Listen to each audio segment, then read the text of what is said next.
in progress.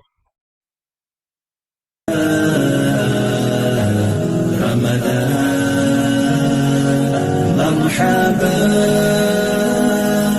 يا رمضان مرحبا يا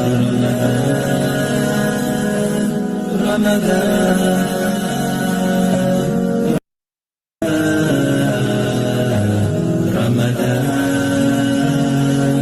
مرحبا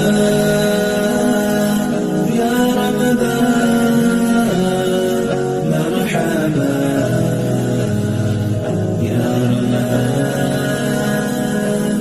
رمضان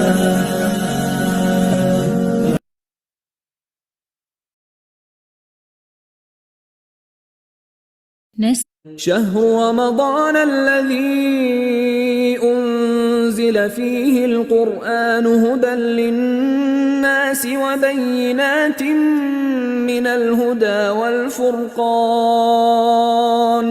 فمن شهد منكم الشهر فليصمه ومن كان مريضا أو على سفر فعدة من أيام أخر يريد الله بكم اليسر ولا يريد بكم العسر ولتكملوا العدة ولتكبروا الله على ما هداكم ولعلكم تشكرون الله أكبر الله أكبر لا إله إلا الله والله أكبر الله أكبر ولله الحمد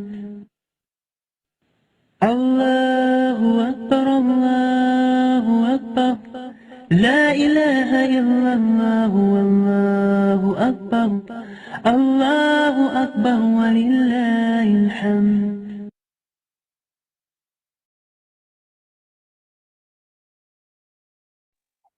السلام علیکم ورحمۃ اللہ وبرکاتہ.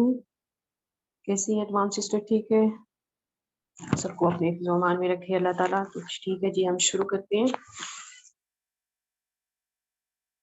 نحمدہ ونصلی علی رسولہ الکریم، اما بعد، اعوذ باللہ من الشیطان الرجیم، بسم اللہ الرحمن الرحیم. رب اشرح لی صدری ويسر لي أمري واحلل عقدة من لساني يفقهوا قولي واجعلني وزيرا من أهلي. آمین. اخلاص نیت کی دعا پڑھ لیتے ہیں. اللهم اجعل عملي كله صالحا واجعله لوجهك خالصا ولا تجعل لأحد فيه شيئا.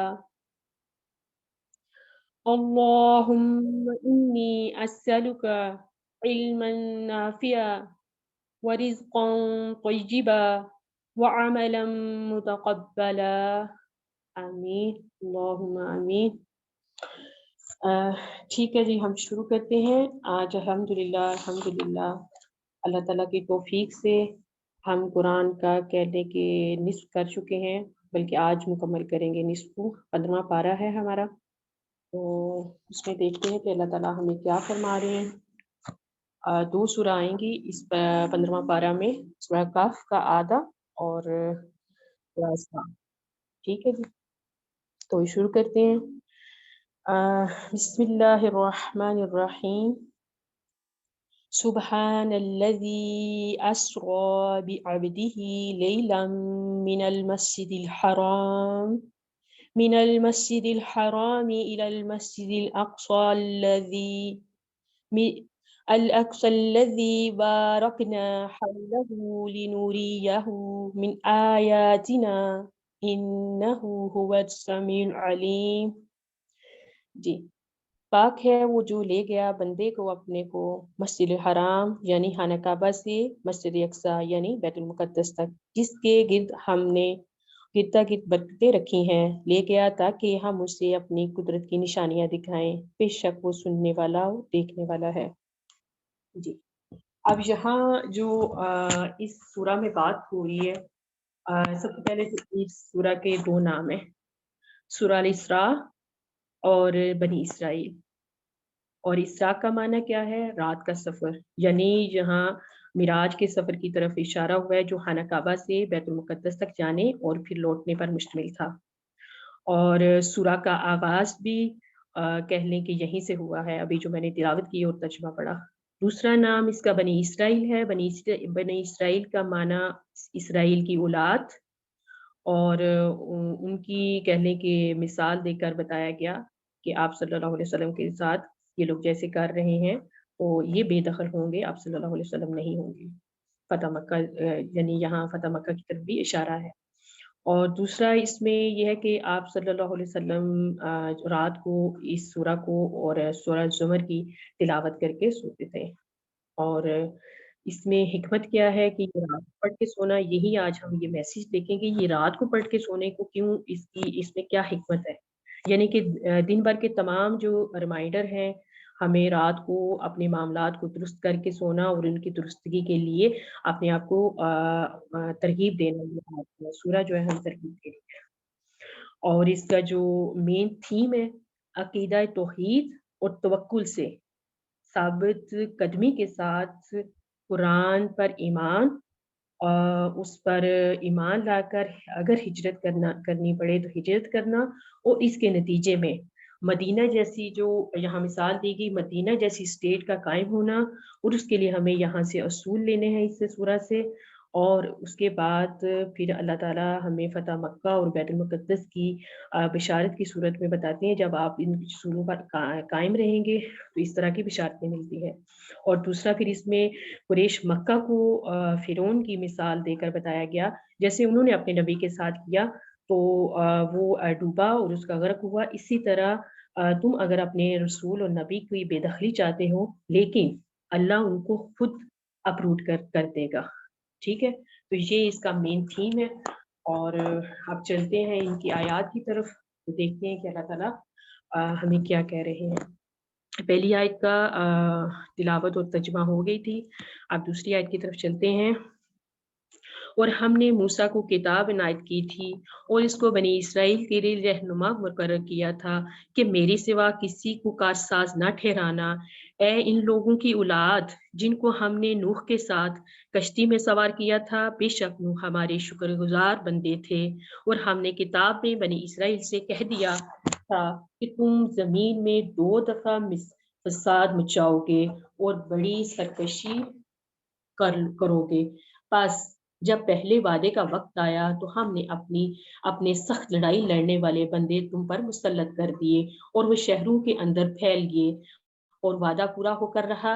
پھر ہم نے دوسری بار تم کو ان پر غلبہ دیا اور مال اور بیٹوں سے تمہاری مدد کی اور تم کو جماعت کثیر بنا دیا۔ اگر تم نیکوکاری کرو گے، اپنی جانوں کے لیے کرو گے، اور اگر بدعمال کرو گے، ان کا وبال بھی تمہیں پر ہوگا۔ پھر جب تمہارے وعدے کا وقت آیا تو ہم نے اپنے بندے بھیجے تاکہ تمہارے چہروں کو بگاڑ دیں، اور جس طرح پہلی دفعہ مسجد بیت المقدس کی یہاں بات ہو رہی ہے، جس طرح پہلی دفعہ مسجد بیت المقدس میں داخل ہو گئے تھے، اسی طرح پھر اس میں داخل ہو جائیں، اور جس چیز پر غلبہ پائیں اسے تباہ کر دیں۔ امید ہے کہ تمہارا رب تم پر رحم کرے گا، اور اگر تم پھر وہی حرکت کرو گے تو پھر ہم وہی سلوک کریں گے۔ اور ہم نے جہنم کو کافروں کے لیے قید خانہ بنا رکھا تھا۔ یہ قرآن وہ راستہ دکھاتا ہے جو سب سے پہلے سب سے سیدھا ہے، اور مومنوں کو جو نیک عمل کرتے ہیں بشارت دیتا ہے کہ ان کے لیے اجر عظیم ہے، اور یہ بھی بتاتا ہے کہ جو آخرت پر ایمان نہیں رکھتے ان کے لیے ہم نے دکھ دینے والا عذاب تیار کر رکھا ہے۔ اب یہاں ان آیات میں جو بات ہوئی ہے، بنی اسرائیل کی مثال دے کر قریش کو سبق لینے کی تلقین کی جا رہی ہے، اور انہی کی روشنی میں ہمیں بھی کہہ لیں کہ یہ سبق مل رہا ہے کہ واقعہ معراج اور اس میں جو اللہ کی نشانیوں کا عملی مشاہدہ ہوا، اسی طرح موسیٰ علیہ السلام کو بھی تورات دی، اسی طرح بنی اسرائیل کے پاس آئے اور ان کو احکام شریعت دی گئی تھی، اور اسی طرح ہمارے پاس آپ صلی اللہ علیہ وسلم ہمارے شریعت لے کر آئے۔ اور اب اس کے بعد جو مثال دی گئی بنی اسرائیل کا عروج اور زوال کی تاریخ، یعنی بنی اسرائیل کو دو بڑی تباہیاں، جو باب البخت نصر کے حملہ اور دوسری رومیوں کے حملے ہوئے، لیکن بعد میں کہہ لیں کہ گدت سے زمانہ عروج پلٹا، اس کی طرف آئے، اور پھر کہہ لیں کہ اللہ تعالیٰ نے انہیں آخری بار پھر قرآن میں خبردار کیا، بنی اسرائیل کی مثال دے کر مشرکین کو سمجھانا مقصود تھا کہ انہوں نے اپنی 2 دفعہ بربادی دیکھی ہے اپنی سرکشی کی وجہ سے، اور ان کے نتائج ان کے سامنے ہیں، اور اگر ابھی بھی باز نہ آئے تو یہ ان کا حال یہ ہوگا، یعنی ان کو مہلت دی جا رہی ہے۔ اور یہ کہہ لیں کہ یہاں جو آیت نمبر 8 میں آیا نا، یہ قرآن کا معجزہ ہے، بلاغت ہے، اور تم ادنا، اگر تم پھر وہی کرو گے تو پھر ہم بھی وہی کریں، یعنی وارننگ ہے، سنت اللہ ہے۔ یہاں کہہ لیں کہ بنی اسرائیل کی مثال دے کر اس کے آئینے میں، اس کی تاریخ میں یہاں اللہ تعالیٰ کیا کہہ رہے ہیں کہ مزہ چکھایا جاتا ہے، مکافات عمل کا قانون لازم و مظلوم ہے دنیا اور آخرت دونوں کے لیے، اگر دنیا میں کرو گے تو دنیا میں بھی اور آخرت میں بھی ہوگا، اور یہ صرف ان کے لیے محسوس نہیں بلکہ ہر فرد، ہر قوم، ہر جماعت کے لیے برابر ہے یہ قانون، مکافات عمل۔ لیکن ہم نے شاید اس کی نا تشریح تھوڑی اور طرح کی کر لی ہے، کسی کو نقصان پہنچا، کسی کو بیماری آئی، کسی کو آفت آئی، تو اس میں ہم نے کہا کہ فار ایگزامپل کسی کے کوئی زنا کا کوئی ایسا ہو جاتا ہے گناہ، تو وہ کہتے ہیں جی اس کا باپ ایسا تھا اس لیے اس بیٹی کے ساتھ ایسا ہوا۔ یہاں ہمیں مکافات عمل کا اللہ تعالیٰ کیا بتا رہے ہیں اس کی روشنی میں دیکھنا ہے، نہ کہ ہم نے خود سے اس کی تشریح کرنی ہے۔ یہ معاملہ مکافات عمل کا اللہ کے ہاتھ میں ہے اور اس کے احکامات کے ساتھ ہے، نہ کہ ہماری اپنی جو قیاس رائیاں اور اپنے خیالات اور ان چیزوں پر نہیں ہے۔ ٹھیک ہے، یہ ہمارا ہمیں ان آیات میں سبق مل رہا ہے۔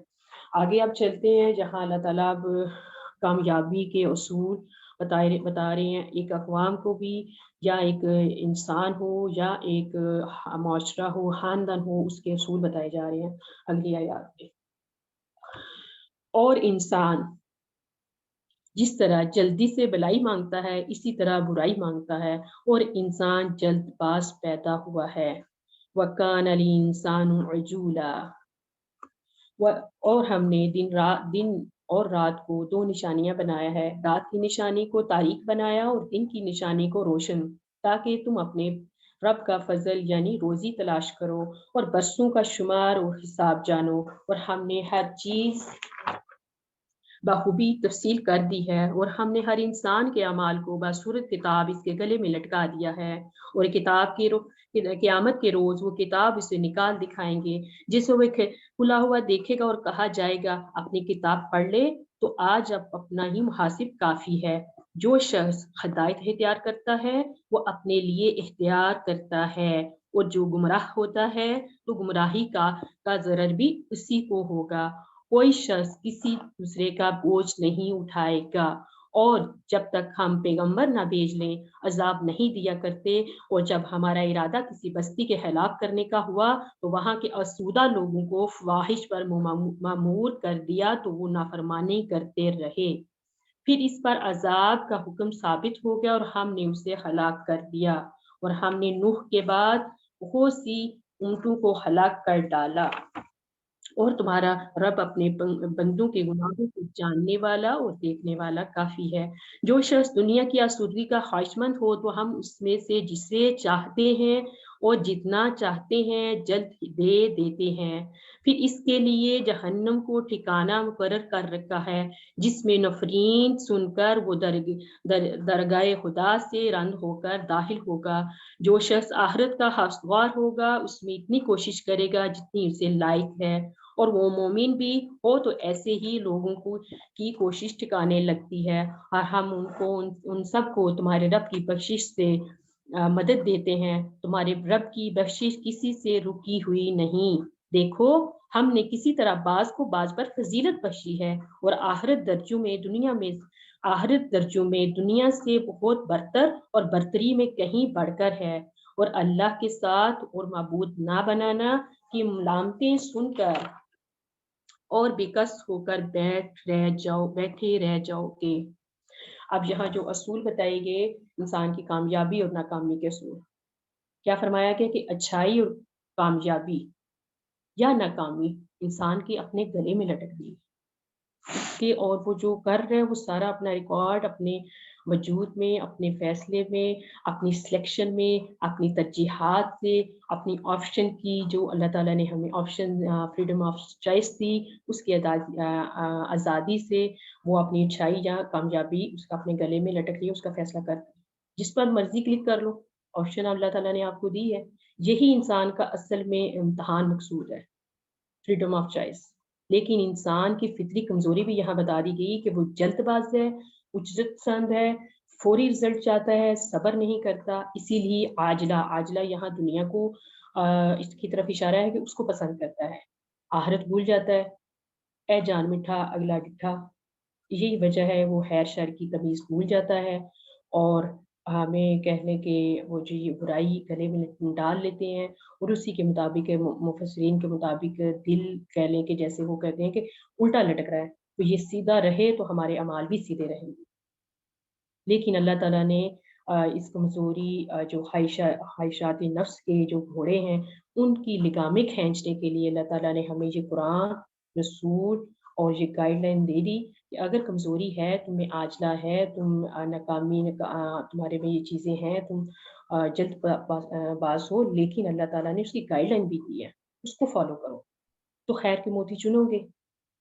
وَسَعَ لَهَا سَعْيَهَا، جیسی کوشش کرو گے اس جیسی منزل پالو، اور ہماری منزل کیا ہے؟ جنت۔ کوشش سامنے ہے، اب اس کے لیے اللہ تعالیٰ نے ہمارے اندر جو ڈال دی صحیح کرنے کی، وہ ہمیں اس کو جنت کی طرف لے کر جانا ہے اپنی صحیح والی۔ ٹھیک ہے جی، آگے چلتے ہیں آیت 23 کی طرف۔ اور تمہارے رب نے ارشاد فرمایا ہے کہ اس کے سوا کسی کی عبادت نہ کرو اور ماں باپ کے ساتھ بھلائی کرتے رہو، اگر ان میں سے ایک دونوں تمہارے بڑھاپے کو پہنچ جائیں تو ان کو اف تک نہ کہنا اور نہ انہیں جھڑکنا، ان سے بات ادب کے ساتھ کرنا، اور اجر و نیاز سے ان کے آگے جھکے رہو اور ان کے حق میں دعا کرو، رب ارحمہما کما ربیانی صغیرا، اے میرے رب جیسے انہوں نے مجھے بچپن میں شفقت سے پرورش کیا ہے، تو بھی ان کے حال پر رحمت فرما۔ جو کچھ تمہارے دلوں میں ہے تمہارا رب اس سے بخوبی واقف ہے، اگر تم نیک ہوگے تو وہ رجوع لانے والوں کو بخش دینے والا ہے، اور رشتہ داروں، محتاجوں اور مسافروں کو ان کا حق ادا کرو، اور فضول خرچی سے مال نہ اڑاؤ کہ فضول خرچی کرنے والے وہ شیطان کے بھائی ہیں، اور شیطان اپنے رب کی نعمتوں کا کفران کرنے والا ہے، یعنی نہ شکرہ ہے۔ اور اگر تم اپنے رب کی رحمت یعنی فراخ دستی کے انتظار میں جس کی تمہیں امید ہو ان مستحقین کی طرف توجہ نہ کر سکو تو ان سے نرمی سے بات کر کہہ دیا کرو، اور اپنے ہاتھ کو نہ تو گردن سے بندھا ہوا یعنی بہت تنگ کر لو، یا کہ کسی کو کچھ ہی نہ دو، اور نہ بالکل کھول ہی دو کہ سبھی کچھ ڈال دو، اور انجام یہ ہو کہ ملامت زدہ اور درماندہ ہو کر بیٹھ جاؤ۔ بے شک تمہارا رب جس کی روزی چاہتا ہے فراخ کر دیتا ہے، اور جس کی روزی چاہتا ہے تنگ کر دیتا ہے، اور اپنے بندوں سے خبردار ہے اور دیکھنے والا ہے۔ یہاں کیا بتایا جا رہا ہے ان آیات میں کہ اسلامی ریاست کے منشور جو ہے اس کی پوری زندگی کی جو عمارت ہے، اس کی عمارت کا نظام جو ہے، اس کی سنگ بنیاد جو ہے وہ موسیٰ علیہ السلام کو وہی شریعت کو وہی یہی دیے گئے، اور یہ ہمیں بھی آگے یہی دیے گئے کہ اب خیر کو چوائس کرنا ہے تو کیا کرنا ہے، کیا ارادہ کرنا ہے، کچھ رولز ہیں اس کی اسٹیٹمنٹ کو قائم کرنے کے لیے، کچھ کی کنڈیشنز ہیں، ان کے ساتھ دنیا کا کہہ لیں کہ ایک اسلامی ریاست ہوتی ہے جو دنیا میں ہم نے قائم کرنی ہے، اسلامی معاشرہ قائم کرنا ہے، اسلامی خاندان قائم کرنا ہے، تو اس کی بنیاد پر اسی بنیاد پر آپ صلی اللہ علیہ وسلم نے مدینہ کی ریاست قائم کی تھی نا۔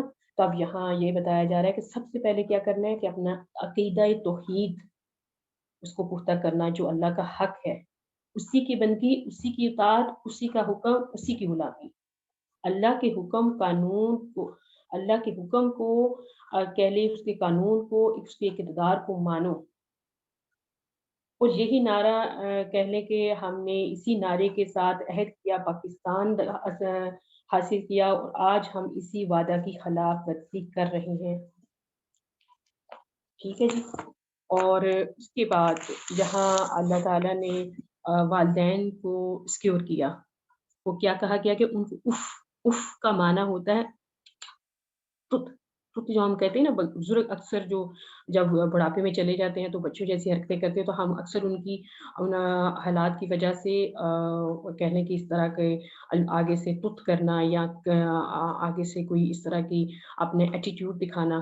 تو یہاں اللہ تعالیٰ نے بہت حساس ٹاپک ہے، اللہ نے اس کی طرف توجہ دی کہ ان سے کندھے جھکا کر بات کرو. وَخْفِضْ لَهُمَا جَنَاحَ الذُّلِّ، یعنی کہ یہاں ہم بطور بہن، بطور بیٹی، بطور بہو، ہم سے سوال ہم اپنے آپ سے کریں کہ ہمارے کلچر کا کیا حصہ ہے اور ہم کیا کر رہے ہیں.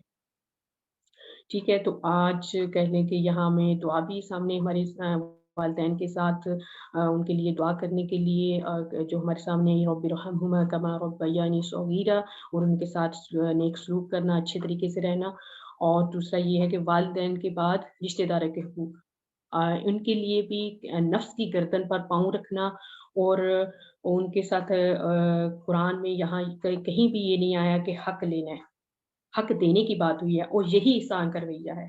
اسی سے معاشرے چلتے ہیں. احسان عدلے بدلے، احسان کے ساتھ معاشرے چلتے ہیں، عدلے بدلے سے نہیں چلتے. پھر اس کے بعد چوتھا اصول جو بتایا گیا، فضول خرچی، یعنی یہاں تبذیر کا جو لفظ ہے، اسراف سے بھی اگلا سٹیپ. اسراف تو جوڑے پر جوڑا ہوتا ہے نا، اور تبذیر دولت کا روپ چڑھنا کسی پر، اور اس کے لیے ہم قرض اٹھا کر برسوں کی کمائی جو ہے اڑا دیتے ہیں صرف لوگوں کو دکھانے کے لیے. پھر اس کے بعد آیت نمبر 29 میں کیا بتایا گیا، افراط و تفریط سے بچنا ہے. جب ہم اعتدال سے ہٹ جاتے ہیں تو ہم اس وقت کہہ لیں کہ برائی کی طرف جا رہے ہوتے ہیں. اس چیز کو دیکھنا، یہ اللہ تعالیٰ نے ہمیں جو اصول بتائے ہیں.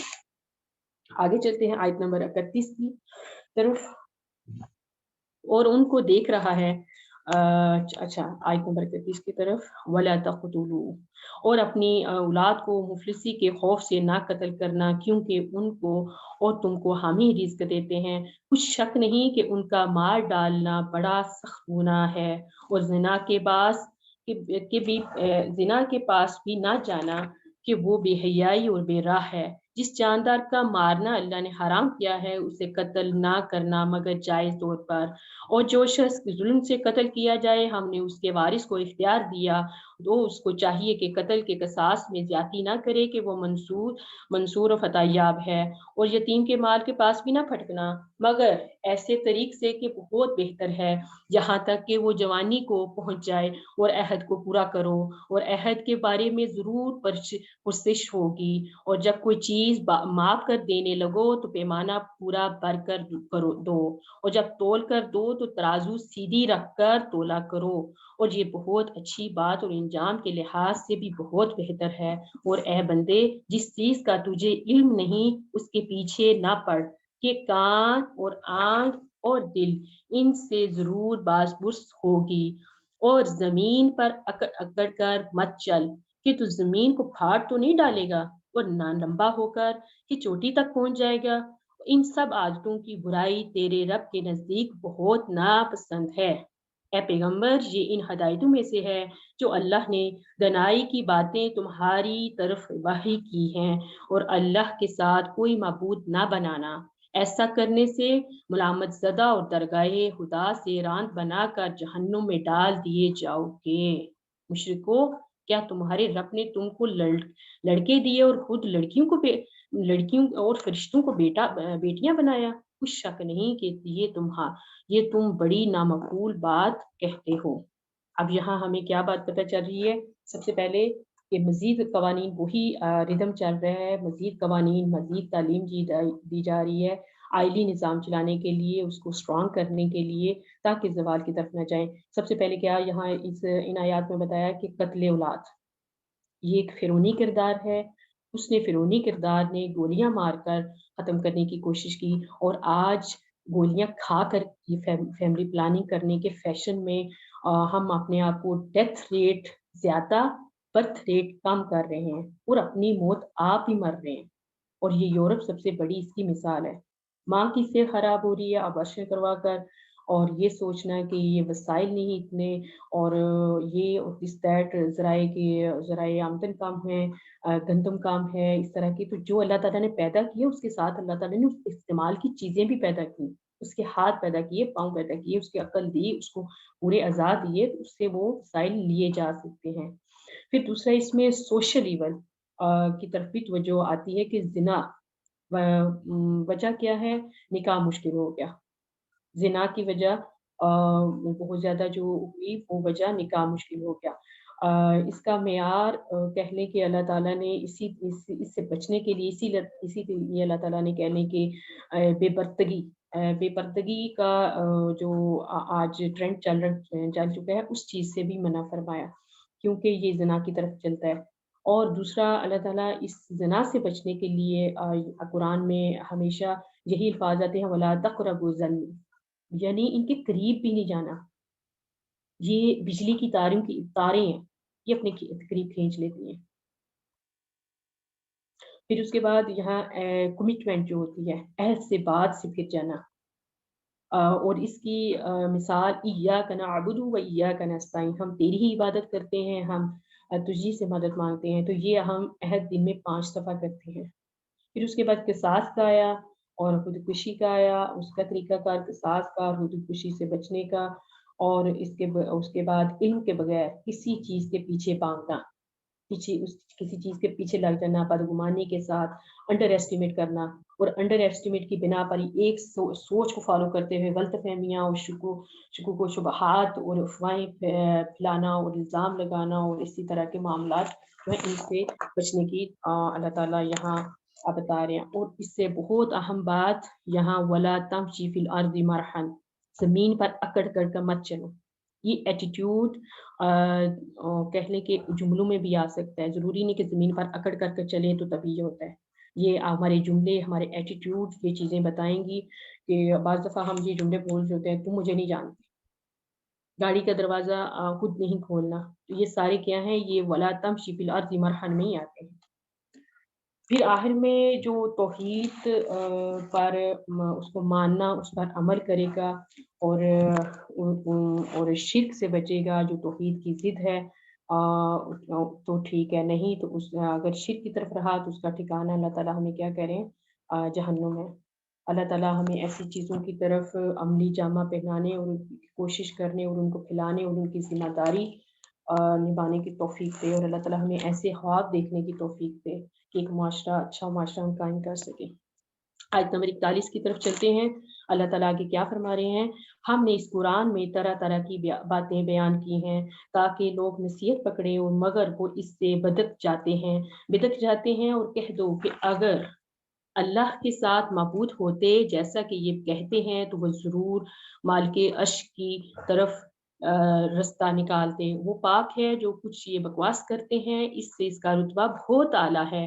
ساتوں آسمان اور زمین جو لوگ ان میں ہیں سب اسی کی تسبیح کرتے ہیں، اور مخلوقات میں سے کوئی چیز نہیں مگر اس کی تعریف کے ساتھ تسبیح کرتی ہے، لیکن تم ان کی تسبیح کو نہیں سمجھتے، بے شک وہ بردبار اور غفار ہے۔ اور جب تم قرآن پڑھا کرتے ہو تو ہم تم میں ان لوگوں میں جو آخرت پر ایمان نہیں رکھتے حجاب پر حجاب کر دیتے ہیں، حجابم مستورا، حجاب پر حجاب کر دیتے ہیں، اور ان کے دلوں پر پردہ ڈال دیتے ہیں کہ اسے سمجھ نہ سکیں، اور کانوں پر شکل پیدا کر دیتے ہیں، اور جب تم قرآن میں اپنے رب یکتا کا ذکر کرتے ہو تو بدک جاتے ہیں اور پیٹھ پھیر کر چل دیتے ہیں۔ یہ لوگ جب تمہاری طرف کان لگاتے ہیں تو جس نیت سے یہ سنتے ہیں ہم اسے خوب جانتے ہیں، اور جب یہ سرگوشیاں کرتے ہیں یعنی ظالم کہتے ہیں کہ تم ایک ایسے شخص کی پیروی کرتے ہو جس پر جادو کیا گیا ہے، دیکھو انہوں نے کس طرح کی تمہارے بارے میں باتیں بنائی ہیں، سو یہ گمراہ ہو رہے ہیں اور رستہ نہیں پا سکتے، اور کہتے ہیں کہ جب ہم مر کر بسیدہ ہڈیاں اور چور چور ہو جائیں گے تو کیا ازسر نو پیدا ہو کر اٹھیں گے؟ کہہ دو کہ ہاں تم پتھر ہو جاؤ یا لوہا یا کوئی اور چیز تمہارے نزدیک پتھر اور لوہے سے بھی بڑی سخت ہو، جٹ جٹ جھٹ کہیں گے بلا ہمیں دوبارہ کون جلائے گا؟ کہہ دو کہ وہی جس نے تم کو پہلی بار پیدا کیا، تو تعجب سے تمہارے آگے سر ہلائیں گے اور پوچھیں گے کہ ایسا کب ہوگا؟ کہہ دو امید ہے کہ جلد ہوگا، جس دن وہ تمہیں پکارے گا تو تم اس کی تعریف کے ساتھ جواب دو گے اور خیال کرو گے تم دنیا میں بہت کم مدت رہے۔ اب یہاں کیا بات پتہ چل رہی ہے کہ آگے اب مشرکین کے عقائد کو رد کرتے ہوئے اللہ تعالیٰ ان کے اعتراضات کا جواب جو ہے دلائل کے ساتھ دے رہے ہیں کہ تمہارا آخرت پر جو ایمان ہے کہ ہڈیاں پوسیدہ ہو جائیں اور دوبارہ نہیں اٹھ پائیں گے، تو اللہ تعالیٰ کہہ رہے ہیں کہ ان کے دلوں پر اصل میں غلاف ہے، اور یہ توحید کی دعوت کو بھی اسی لیے جھٹلا رہے ہیں، حجابن مستورا ہو گئے ہیں۔ آیت نمبر 45 میں آیا نا، یہ ان کے یعنی غفلت کے پردے ہیں ان کے پاس، تو ان سے سبق لو اور تاریخ سے سبق لو اور ان سے اپنے اعمال درست کرو۔ آگے آیت نمبر 53 کی طرف، میرے بندوں سے کہہ دو کہ لوگوں سے ایسی باتیں کہا کریں جو بہت پسندیدہ ہوں، کیونکہ شیطان بری باتوں سے ان میں فساد ڈلوا دیتا ہے۔ کچھ شک نہیں کہ شیطان انسان کا کھلا دشمن ہے، تمہارا رب تم سے خوب واقف ہے، اگر چاہے تو تم پر رحم کرے یا اگر چاہے تو تمہیں عذاب دے، اور ہم نے تم کو اپنا داروغہ بنا کر نہیں بھیجا، اور جو لوگ آسمانوں اور زمین میں ہیں تمہارا رب ان سے خوب واقف ہے، اور ہم نے بعض پیغمبروں کو بعض پر فضیلت بخشی اور داؤد کو زبور عنایت کی۔ کہو کہ مشرکو جب لوگوں کی نسبت تمہیں معبود ہونے کا گمان ہے، ان کو بلا دیکھو وہ تم سے تکلیف کے دور کرنے یا اس کو بدل دینے کا کچھ بھی اختیار نہیں رکھتے۔ یہ لوگ جن کو اللہ کے سوا پکارتے ہیں وہ خود اپنے رب کے ہاں ذریعہ تقرب تلاش کرتے رہتے ہیں کہ کون ان میں اللہ کا زیادہ مقرب ہوتا ہے، اور اس کی رحمت کے امیدوار رہتے ہیں اور اس کے عذاب سے خوف رکھتے ہیں۔ بے شک تمہارے رب کا عذاب ڈرنے کی چیز ہے، اور کفر کرنے والوں کی کوئی بستی نہیں، مگر قیامت کے دن سے پہلے ہم اسے ہلاک کر دیں گے یا سخت عذاب یا معذب کریں گے۔ یہ کتاب یعنی تقدیر میں لکھا جا چکا ہے، ہم نے نشانیاں بھیجنی اس لیے موقوف کر دیں کہ اگلے لوگوں نے اس کی تکذیب کی تھی، اور ہم نے سمود کو اونٹنی یعنی نبوت صالح علیہ السلام کی کھلی نشانیاں دیں تو انہوں نے اس پر ظلم کیا، اور ہم جو نشانیاں بھیجا کرتے ہیں تو ڈرانے کو، جب ہم نے تم سے کہا کہ تمہارا رب لوگوں کو احاطہ کیے ہوئے ہے، اور جو نمائش ہم نے تمہیں دکھائی اور اس کو لوگوں کے لیے آزمائش کیا، اسی طرح توہر کے درخت کو جس پر قرآن میں لعنت کی گئی ہے ہم انہیں ڈراتے ہیں، اور ان کو اس سے بڑی سخت سرکشی پیدا ہوتی ہے۔ اب یہاں جو آیت میں بتایا جا رہا ہے کہ مخالفت کے ساتھ بات کرنے کا طریقہ،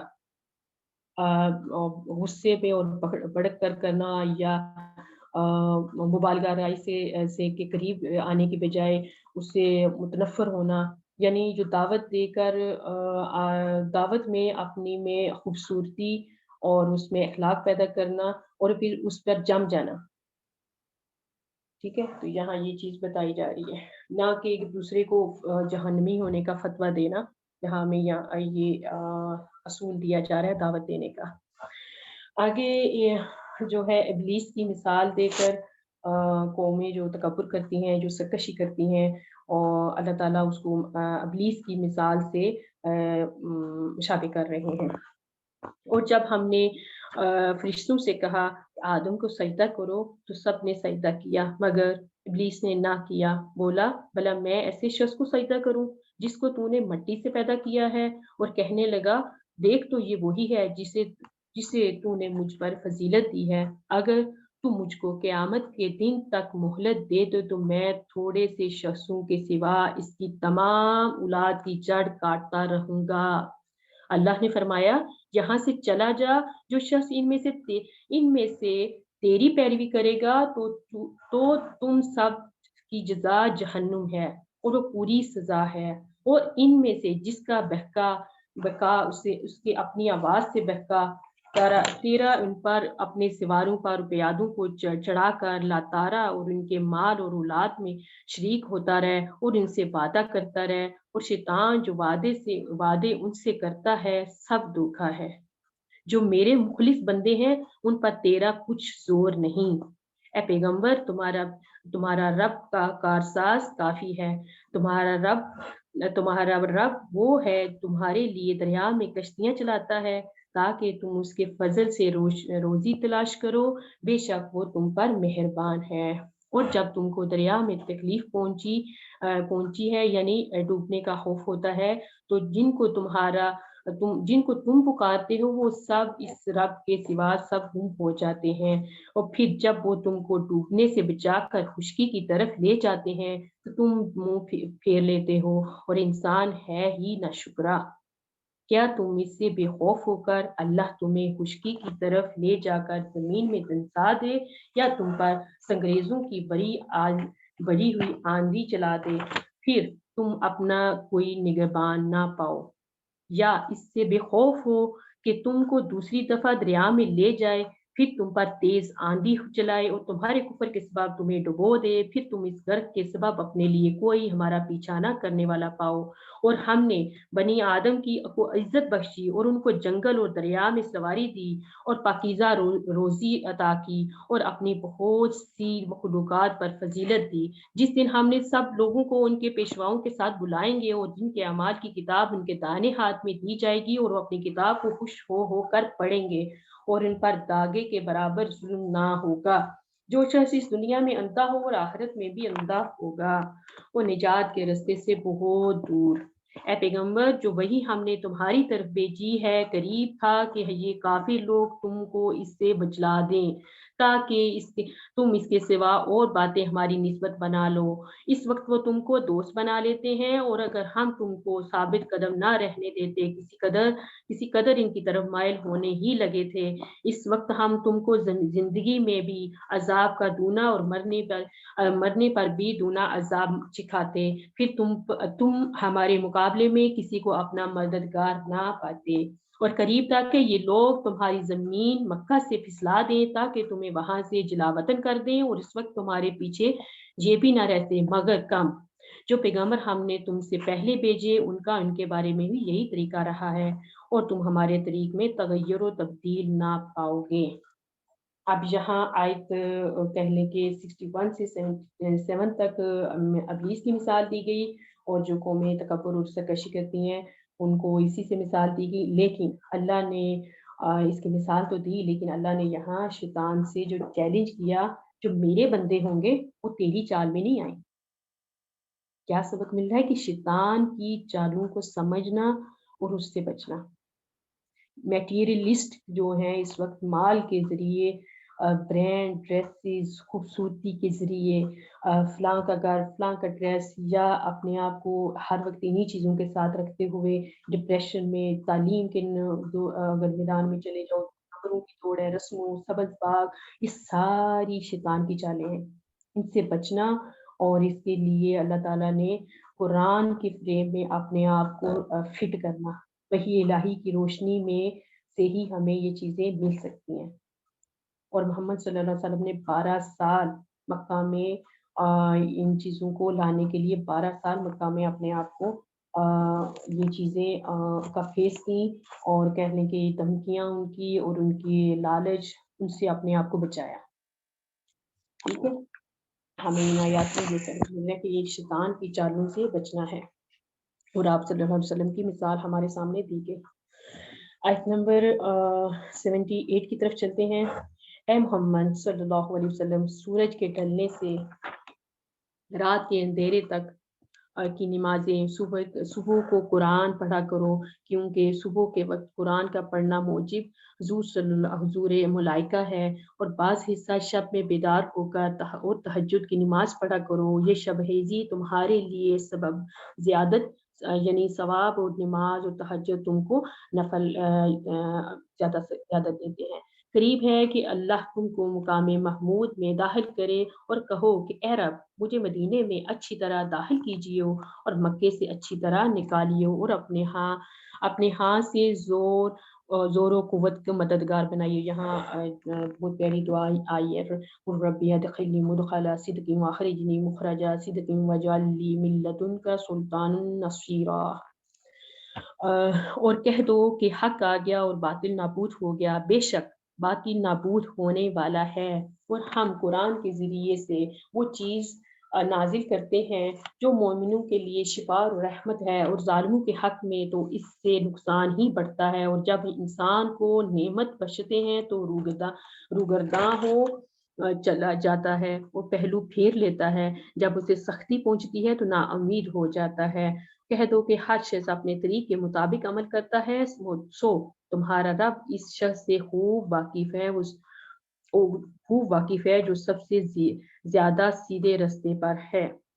جہاں کیا بتایا جا رہا ہے کہ ان چالوں اور ان مشکلات باطل سے بچنے کے لیے کیا کرنا ہے، کیا ٹول استعمال کرنا ہے، ثابت کرنی، اور اس کے لیے نماز، اور اس نماز کے یہاں اوقات خاص طور پہ فجر کی نماز جو ہے اس کا ذکر کیا گیا، اور تہجد کی نماز جو ایک لاڈلی نماز ہے، اپنی بات منوا لیتی ہے، اور جو مقام محمود کی گڈ نیوز کی ضامن ہے۔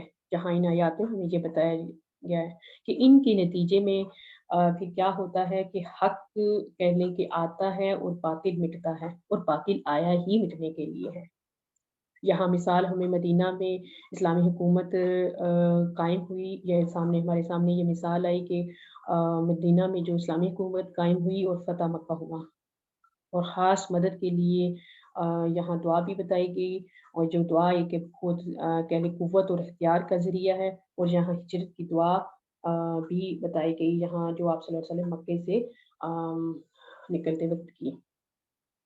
تو آگے چلتے ہیں آیت نمبر 85 کی طرف۔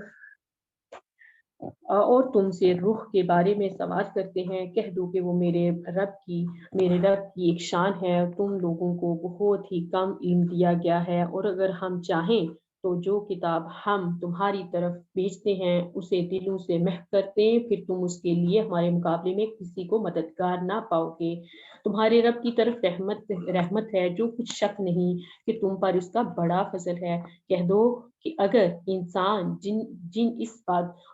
اور جن اس بات پر مجتمع ہو گئے ہوں کہ اس قرآن جیسا بنا لائیں تو اس جیسا نہ لا سکیں گے، اگرچہ وہ ایک دوسرے کے مددگار ہوں، اور ہم نے اس قرآن میں سب باتیں طرح طرح سے بیان کر دی ہیں، مگر اکثر لوگوں نے انکار کرنے کے سوا قبول نہ کیا، اور کہنے لگے ہم تو پر ایمان نہیں لائیں گے جب تک کہ عجیب و غریب باتیں نہ دکھاؤ، یعنی یا تو ہمارے لیے زمین میں سے چشمہ جاری کر دو، یا تمہارا کھجوروں کا اور انگوروں کا باغ ہو اور اس کے بیچ میں نہریں بہا نکالو، جیسا تم کہا کرتے ہو ہم پر آسمان سے ٹکڑے لا گراؤ، یا اللہ اور فرشتوں کو ہمارے سامنے لے آؤ، تمہارے سونے کا گھر ہو، یا تم آسمان پر چڑھ جاؤ اور ہم تمہارے چڑھنے کو بھی نہیں مانیں گے جب تک کہ کوئی کتاب نہ لاؤ جسے ہم بھی پڑھ لیں۔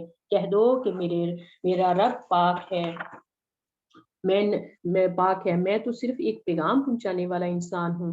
یہاں کیا بتایا گیا کہ مشرکین جو ہیں قرآن کہہ لیں کہ مشرکین کو قرآن ایک زندہ معجزہ ہے، اور قرآن ایک چیلنج ہے جو آج بھی ایک چیلنج اور زندہ معجزہ ہے۔ مشرکین رویے جیسے کہ اس کی قرآن کی حقانیت جہاں بیان کی گئی، اور اس کی قرآن کی حقانیت ثابت کی گئی کہ اہل ایمان والوں کے لیے یہاں بشارت بھی اور شفا رحمت ہے، اور ظالموں کے لیے نقصان ہے، ٹھیک ہے۔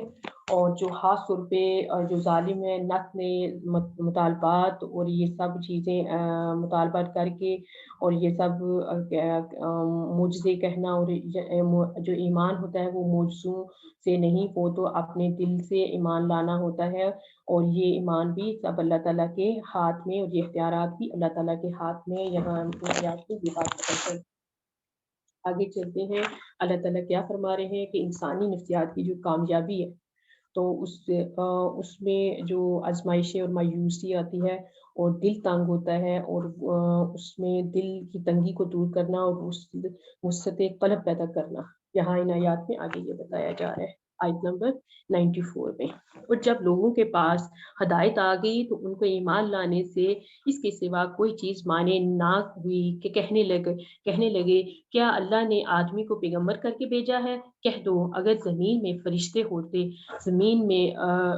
ہوتے کہ اس میں چلتے پھرتے اور آرام کرتے یعنی بستے تو ہم ان کے پاس فرشتے کو پیغمبر بنا کر بھیجتے۔ کہہ دو کہ میرے اور تمہارے درمیان اللہ ہی گواہ کافی ہے، اور وہی اپنے بندوں سے خبردار ان کو دیکھنے والا ہے۔ اور جس شخص کو اللہ ہدایت دے دی وہ ہدایت یاب ہے، اور جن کو گمراہ کرے تو تم اللہ کے سوا ان کے رفیق نہیں پاؤ گے۔ اور ہم ان کو قیامت کے دن اوندے گونگے اور بہرے بنا کر اٹھائیں گے، اور ان کا ٹھکانہ دوزخ ہے، اور جب عذاب بجھنے کو ہوگی تو ہم ان کو عذاب دینے کے لیے اور بھڑکا دیں گے، اور یہ ان کی سزا ہے۔ اللہم اجرنا من النار، اس لیے کہ وہ ہماری آیتوں سے فرق کرتے تھے اور کہتے تھے کہ ہم مر کر بسیدہ ہڈیاں اور ریزہ ہو جائیں گے تو کیا زچوں پیدا ہو جائیں گے؟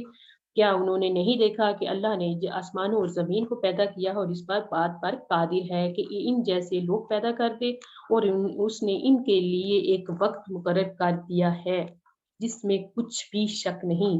تو ظالموں نے ان کے انکار کرنے کے سوا اسے قبول نہ کیا۔ کہہ دو کہ میرے رب کی رحمت کے خزانے تمہارے ہاتھ میں ہوتے تو تم خرچ ہو جانے کے خوف سے ان کو بند رکھتے، اور انسان دل کا بہت تنگ ہے۔ جہاں کیا بات کہنے کی ہمیں پتہ چل رہی ہے کہ انسانی نفسیات، ابھی بات ہوئی نا کہ اس کے دل تنگ جو ہوتا ہے تو وہ وسعت قلبی کی طرف اشارہ دیا جا رہا ہے کہ وسعت قلبی کی طرف آؤ، اور اپنی اس میں وسعت قلبی پہ مال بھی آتا ہے، سوچ آتی ہے، صلاحیت آتی ہے، علم آتا ہے، یہ چیزیں ہر چیز میں اپنے آپ کو وسعت میں لاؤ، اور یہ اگر دائمی بن جائیں گی تو اس میں پھر کہنے کے آخرت میں بھی کامیابی اور دنیا میں بھی کامیابی، ٹھیک ہے۔ اس کے لیے لیکن وسعت قلبی دنیا میں ہی کرنی ہے ہر چیز میں۔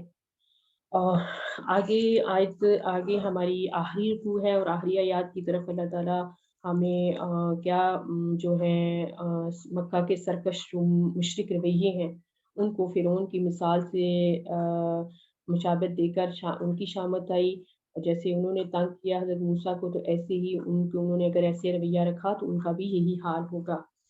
اور ہم نے موسیٰ کو تو 9 کھلی نشانیاں دیں تو بنی اسرائیل سے دریافت کر لو کہ جب وہ ان کے پاس آئے تو فرعون نے ان سے کہا کہ موسیٰ میں خیال کرتا ہوں کہ تم پر جادو کیا گیا ہے، اور انہوں نے کہا یہ تم جانتے ہو کہ آسمانوں اور زمین کے رب کے سوا ان کو کسی نے نازل نہیں کیا، اور وہ بھی تم لوگوں کے سمجھانے کو۔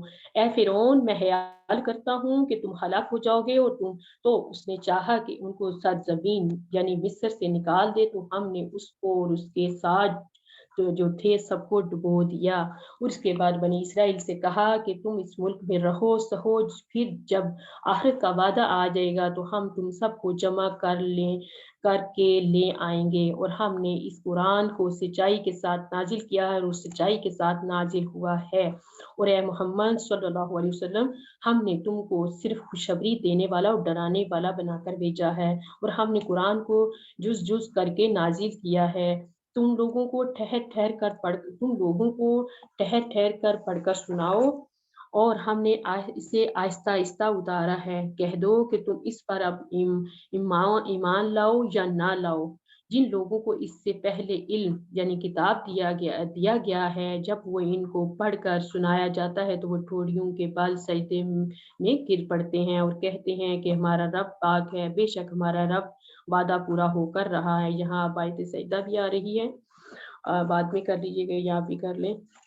اور وہ ٹھوڑیوں کے بل گر پڑتے ہیں اور روتے جاتے ہیں، اس سے ان کو اور زیادہ عاجزی پیدا ہوتی ہے۔ کہہ دو کہ تم خدا کو اللہ کے نام سے پکارو، الرحمن کے نام سے، جس نام سے پکارو وہ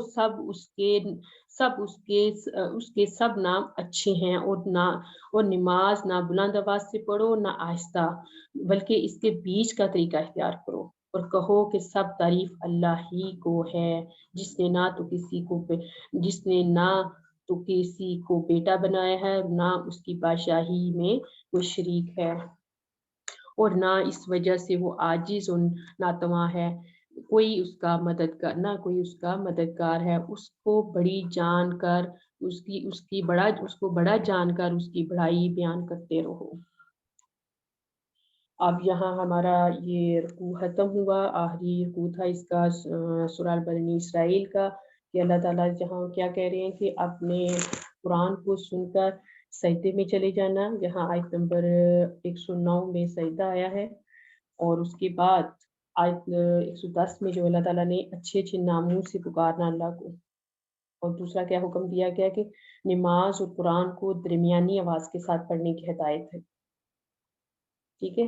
اور ہمیں اس پوری سورہ میں جو عملی نکات ملتے ہیں کہ وعدہ خلافی نہیں کرنی، اور دوسرا کیا اس کی مثال ہمیں کون سی دی گئی؟ بنی اسرائیل، اور دوسرا اس میں کیا بتایا گیا کہ اسلامی ریاست کے لیے جو منشور دیے گئے ہیں اس پر عمل کریں گے تو اسلامک اسٹیٹ قائم ہوگی، اور اس کے لیے کیا کرنا ہوگا؟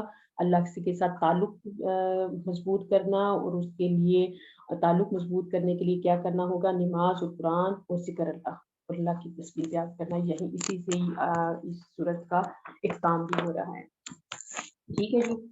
آگے سورہ الکہف ہے۔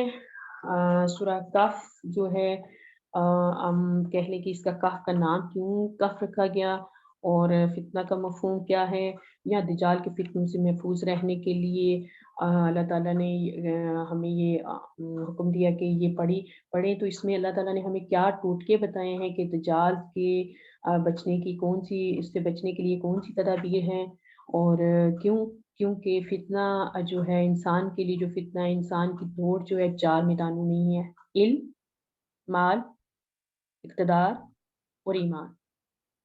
4 چیزوں میں انسان کی دوڑ ہے، تو یہاں ان 4 چیزوں کے 4 ہی واقعات ہمارے سامنے آتے ہیں، اور یہی انسان کے لیے فتنے ہیں، اور اس کے بچنے کے لیے ہمیں سورہ کہف کو پڑھنا، اور اس کا ٹوٹکا بھی بتایا گیا کہ یہ کیسے اس سے بچا جا سکتا ہے ان فتنوں سے، ٹھیک ہے جی۔ شروع کرتے ہیں۔ بسم اللہ الرحمن الرحیم۔ الحمد للہ الذی انزل علی عبدہ الکتاب ولم یجعل لہ عوجا۔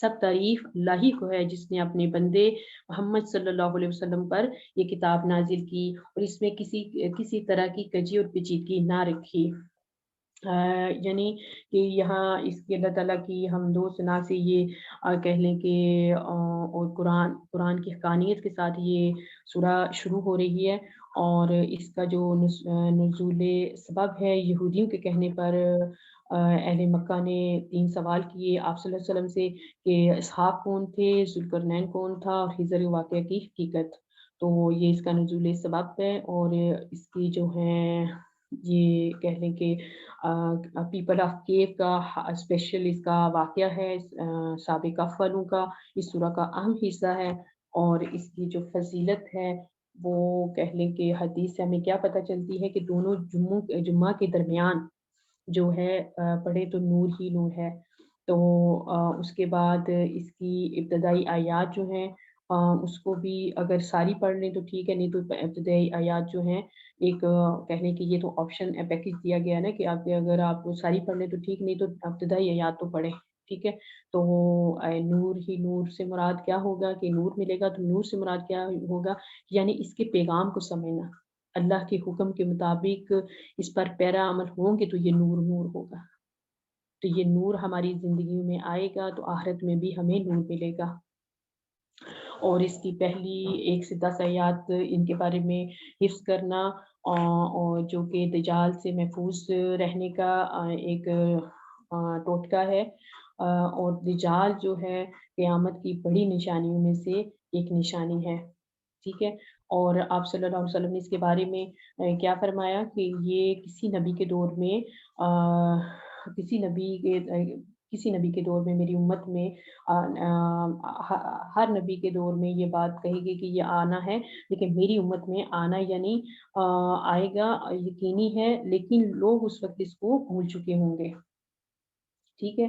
تو اس کے بارے میں کہہ لیں کہ بہت ساری ہمیں تفصیل ملتی ہے، یہاں اتنا ٹائم نہیں ہے، لیکن اس سے بچنے کے لیے کہنے کی ایک حدیث آتی ہے نا کہ غاروں میں بنا لے لینا. اب وہ غار کون سا ہوگا؟ دجال کا مقابلہ ہم نہیں کر سکیں گے، تو حدیث سے ہمیں پتہ چلتا ہے، تو ہم وہ کون سا غار ہوگا؟ وہ غار یہی قرآن ہوگا. ٹھیک ہے، تو یہ اسی میں بنا لینا. اور اس کے لیے ہم دیکھتے ہیں کہ ہمیں کیا طریقہ، کون سی مثال دی گئی ہے اور کیا طریقہ کار بتایا گیا. پہلی آیت کا تلاوت ہوگی، ترجمہ ہو گیا، آگے دوسری آیت کی طرف چلتے ہیں. بلکہ سیدھی اور سلیس اتاری تاکہ لوگوں کو عذاب سخت سے جو اس کی طرف سے آنے والا ہے ڈرائے، اور مومنوں کو جو نیک عمل کرتے ہیں خوشخبری سنائے کہ ان کے لیے ان کے کاموں کو نیک بدلہ یعنی بشت ہے جس میں وہ ابد رہیں گے. ان لوگوں کو بھی ڈرائے جو کہتے ہیں کہ اللہ نے کسی کو بیٹا بنا لیا ہے، ان کو اس بات کا کچھ علم نہیں اور نہ ان کے باپ دادا کو. یہ بڑی سخت بات ہے جو ان کے منہ سے نکلتی ہے. کچھ شک نہیں جو کچھ کہتے ہیں محض جھوٹ ہے. اے پیغمبر، اگر یہ اس کلام پر ایمان نہ لائیں گے تو شاید تم ان کے پیچھے رنج کر کے اپنے تئیں ہلاک کر دو گے. جو چیز زمین پر ہے ہم نے اس کو زمین کے لیے آرائش بنایا ہے تاکہ لوگوں کو آزمائش کریں کہ ان میں سے کون اچھے عمل کرنے والا ہے. وہ جو چیز زمین پر ہے ہم اس کو نابود کر کے بنجر میدان کر دیں گے. اور کیا تم خیال کرتے ہو کوئی غار اور لوگ والے ہماری نشانیوں میں سے عجیب تھے؟ جب وہ جوان غار میں جا رہے تو کہنے لگے ربنا آتنا من لدنک رحمتا وہیئ لنا من امرنا رشدا. اے ہمارے رب، ہم پر اپنے ہاتھ سے رحمت نازل فرما اور ہمارے کام میں درستی کے سامان مہیا کر. تو ہم نے غار میں کئی سال تک ان کے کانوں میں نیند کا پردہ ڈالے اور یعنی ان کو سلائی رکھا اور پھر ان کو جگا اٹھایا تاکہ معلوم کریں کہ جتنی مدت وہ غار میں رہے دونوں جماعتوں میں سے اس کی مقدار کس کو خوب یاد ہے. ہم ان کے حالات تم سے صحیح بیان کرتے ہیں. وہ کئی جوان تھے جو اپنے رب پر ایمان لائے تھے اور ہم نے ان کو اور زیادہ ہدایت دی تھی اور ان کے دلوں کو مربوط یعنی مضبوط کر دیا. جب اٹھ کھڑے ہوئے تو کہنے لگے ہمارا رب آسمانوں اور زمین کا مالک ہے، ہم اس کے سوا کسی کو معبود سمجھ کر نہ پکاریں گے. اگر ایسا کیا تو ہم اس وقت ہم نے بعید از عقل بات کہی. ان ہماری قوم کے لوگوں نے اس کے سوا اور معبود بنا رکھے ہیں. بھلا یہ ان کے خدا ہونے پر کوئی کھلی دلیل کیوں نہیں لاتے؟ تو اس سے زیادہ کون ظالم ہے جو اللہ پر جھوٹ افطرا کرے. اور جب تم ان مشرکوں سے اور جن کی یہ اللہ کے سوا عبادت کرتے ہیں ان سے کنارہ کر لیا تو غار میں چل رہو. تمہارا رب تمہارے لیے اپنی رحمت وسیع کر دے گا اور تمہارے کاموں میں آسانی مہیا کر دے گا. اور جب سورج نکلے تو تم دیکھو کہ دھوپ ان کے غار سے داہنی طرف سمٹ جائے اور جب غروب ہو تو ان سے بائیں طرف اترا جائے اور وہ اس کے میدان میں تھے. اور یہ اللہ کی نشانیوں میں سے ہیں. جس کو اللہ ہدایت دے وہ ہدایت یاب ہے، جس کو گمراہ کرے تو تم اس کے لیے کوئی درست راہ بتانے والا نہ پاؤ گے. اور تم ان کو خیال کرو گے کہ جاگ رہے ہیں حالانکہ وہ سوتے ہیں، اور ہم کو دائیں اور بائیں کروٹ بدلاتے تھے، اور ان کا کتا چوکھٹ پر دونوں ہاتھ پھیلائے ہوئے تھا. اور اگر تم ان کو جانگ کر دیکھتے تو پیٹھ پھیر کر بھاگ جاتے اور ان سے دہشت میں آ جاتے. اور اسی طرح ہم نے ان کو اٹھایا تاکہ آپس میں ایک دوسرے سے دریافت کریں. اور کہنے والے نے کہا تم یہاں کتنی مدت رہے؟ انہوں نے کہا 1 دن یا اس سے بھی کم. انہوں نے کہا جتنی مدت تم رہے ہو یعنی تمہارا رب ہی اس کو جانتا ہے. تم اپنے میں سے کسی کو یہ روپیہ دے کر شہر کو بھیجو، وہ دیکھے کہ نفیس کھانا کون سا ہے تو اس سے یہ کھانا لے آئے اور آہستہ آہستہ آئے جائے اور تمہارا حال کسی کو نہ بتائے. یہاں وَلْيَتَلَطَّفْ یہاں قرآن کا نصف ہوتا ہے اور یہاں نصف پر ہی کیا بات بتائے گی کہ نرمی سے بات کرنا، نرمی کو یہاں کنسیڈر کیا گیا. اور تمہارا حال کسی کو نہ بتائے. اگر وہ تم پر دسترس پا لیں گے تو وہ تمہیں سنسار کر دیں گے، پھر اپنے مذہب میں داخل کر لیں گے، اس وقت تم کبھی فلاح نہیں پاؤ گے۔ اور اسی طرح ہم نے لوگوں کو ان کے حال سے خبردار کر دیا تھا کہ وہ جانے کہ اللہ کا وعدہ سچا ہے، اور یہ کہ قیامت جس کا وعدہ کیا جاتا ہے اس میں کچھ شک نہیں۔ اس وقت لوگ ان کے بارے میں باہم جھگڑنے لگے اور کہنے لگے، یہ سارا واقعہ جو ابھی ہو رہا ہے نا، یہ اصحاب کہف کے بارے میں آ رہا ہے اور کہنے لگے کہ ان کے غار پر عمارت بنا دو، اور ان کا رب ان کے حال سے خوب واقف ہے۔ جو لوگ ان کے معاملے میں غلبہ رکھتے تھے اور کہنے لگے کہ ہم ان کے غار پر مسجد بنائیں گے۔ بعض لوگ اٹکل پچو کہیں گے کہ وہ 3 تھے اور چوتھا ان کا کتا تھا، اور بعض کہیں گے کہ وہ 5 تھے اور چھٹا ان کا کتا تھا۔ یہاں یہ بہت بڑی بحث چلتی ہے، تو یہاں یہ آیات بتا رہی ہیں کہ کیا کہ کچھ اٹکل پچو باتیں ہیں، کچھ یہ کہیں گے اور کچھ یہ کہیں گے کہ چھٹا ان کا کتا تھا، اور بعض کہیں گے کہ وہ 7 تھے اور 8واں ان کا کتا تھا۔ کہہ دو کہ میرا رب ہی ان کے شمار سے خوب واقف ہے اور ان کو جانتے بھی ہیں، اور تھوڑے ہی لوگ جانتے ہیں تو تم ان کے معاملے میں گفتگو نہ کرنا مگر سرسری سی گفتگو، اور نہ ان کے بارے میں ان میں سے کسی سے کچھ دریافت کرنا۔ یہاں اب کیا ہمیں یہ باتیں پتہ چل رہی ہیں، یہ ایک نوجوان تھے جو اصحاب کہف، جن کے بارے میں یہ سورہ کا نام بھی ہے، کہ انہوں نے اپنا ایمان بچانے کے لیے، ابھی بتایا نا کہ انسان کی 4 چیزوں میں، تو سب سے پہلے یہاں ایمان کے بارے میں ہے کہ اپنی ایمان بچانے کے لیے انہوں نے اپنے گرد کون سا دائرہ کھینچ لیا؟ غار کا دائرہ کھینچ لیا۔ تو یہاں ہمیں بھی کہہ لیں کہ غار میں اگر جانا ممکن نہیں تو پھر قرآن کا دائرہ اپنے گرد کھینچنا ہے، اس میں چھپنا ہوگا۔ یہاں اصحاب کہف والا ٹوٹکا ہمیں کون سا استعمال کرنا ہوگا؟ اس میں چھپنا ہوگا، اور وصف نفس کا والذین، مطلب یہاں اب صبر کے ساتھ ان چیزوں کے ساتھ رہنا ہے۔ ہمیں یہاں یہ چیزیں کہنے کے بتائیں گے، جو کہنے دجال پھیلے گا اور اب یہ اپنے شہروں اور محلوں میں رہنا ممکن نہیں ہوگا، تو ہمیں اس فتنے سے بچنے کے لیے، دجال کے فتنے سے بچنے کے لیے ہمیں یہ بتایا گیا، ٹھیک ہے۔ اور فتنہ ایسی چیز ہے جہاں ہاتھ اور پاؤں، کہہ لیں کہ عام اس کا عموماً مفہوم کیا ہے کہ ہاتھ اور پاؤں جو ہے بندھے ہوئے ہوں گے، کہ انسان اس میں پھر وہ کچھ کر نہیں پاتا، اس کا مقابلہ نہیں کر پاتا۔ تو ہمیں اپنے معاملات کو دیکھنا کہ کہاں ہم بے بس ہیں، کہاں ہم اپنے آپ کو بے بس محسوس کرتے ہیں، تو وہاں ہمیں یہ چیزیں لینی ہوں گی۔ کیونکہ آج جو عالمی حکومت ہے، ون آرڈر آل ورلڈ، کٹ پتلی کی طرح، آج وہ ایک آرڈر دیتے ہیں اندر چلے جاؤ تو سب اندر چلے جاتے ہیں، وہ ایک آرڈر دیتے ہیں باہر آ جاؤ تو باہر آ جاتے ہیں، وہ ایک آرڈر دیتے ہیں کہ یہ ماسک پہن لو تو وہ ماسک، وہ ایک آرڈر دیتے ہیں نہیں یہ والا نہیں، یہ پہنے، اس ڈیزائن کا پہنے، تو وہ اس والیوم کا پہنے، وہ پہنا ہوتا ہے۔ تو یہ سب کیا ہے؟ دجال کے فتنے ہیں، اور یہ دجال کا جو کہنے کے اتنا جھوٹا ہوگا، جھوٹ کا پلندہ ہوگا، لیکن یہ پسند کیا جائے گا۔ اس کی مثال آج ہم دیکھ لیں، جو لائکس ہوتے ہیں، جو فالوورز ہوتے ہیں، یہ سب آنکھوں پر پردہ ہوتا ہے، اور آنکھوں پر پردے کیے جاتے ہیں اور لائک کیے جاتے ہیں، اور اس ڈیکوریشن کو اتنے ہائی پروفائل چیزوں سمجھ کر ان کی طرف کھینچے چلے جا رہے ہوتے ہیں۔ یعنی جھوٹ اور سچ کو واضح کرنا مشکل ہو گیا، اپنا ایمان بچانا مشکل ہو گیا۔ اسی طرح ہمیں الو بنا کر، ہماری اولادوں کو الو بنا کر، اپنے آپ میں ہمیں کامیابی اور ناکامی کے معیار کو غلط کر دیا۔ تو یہاں اس اصحاب کہف کی طرح اس اپنے آپ کو بچانا، اور خاص طور پہ عورتیں جو ہیں دجال کے فتنے سے متاثر ہوں گی زیادہ۔ تو یہاں اس چیز کو، عورتوں کو محفوظ اپنے آپ کو کرنا، اسپیشلی اپنے تعارف کو سمجھنا، جو جنت کی نعمتیں ہیں ان چیزوں کو سمجھنا، اور یہ ساری چیزوں کو دیکھتے ہوئے اپنے آپ کو قرآن کا علم حاصل کرنا، اور دجال کے فتنے سے محفوظ رہنے کے لیے جو ایمان بچانا ہے اس کی یہ سورہ پڑھنا، اور اس کے لیے خاص طور پر دعائیں بھی نماز کے کہنے کے بعد یا اسلام سے پہلے پڑھی جاتی ہیں، وہ اسپیشلی پڑھیں، اور اس کے بعد اس قصے سے جو سبق لینا۔ اور اس قصے میں ہمیں سب سے جو بات اہم پتہ چل رہی ہے کہ نوجوان تھے، بالکل ینگ تھے، اور ینگ کیا ہوتے ہیں؟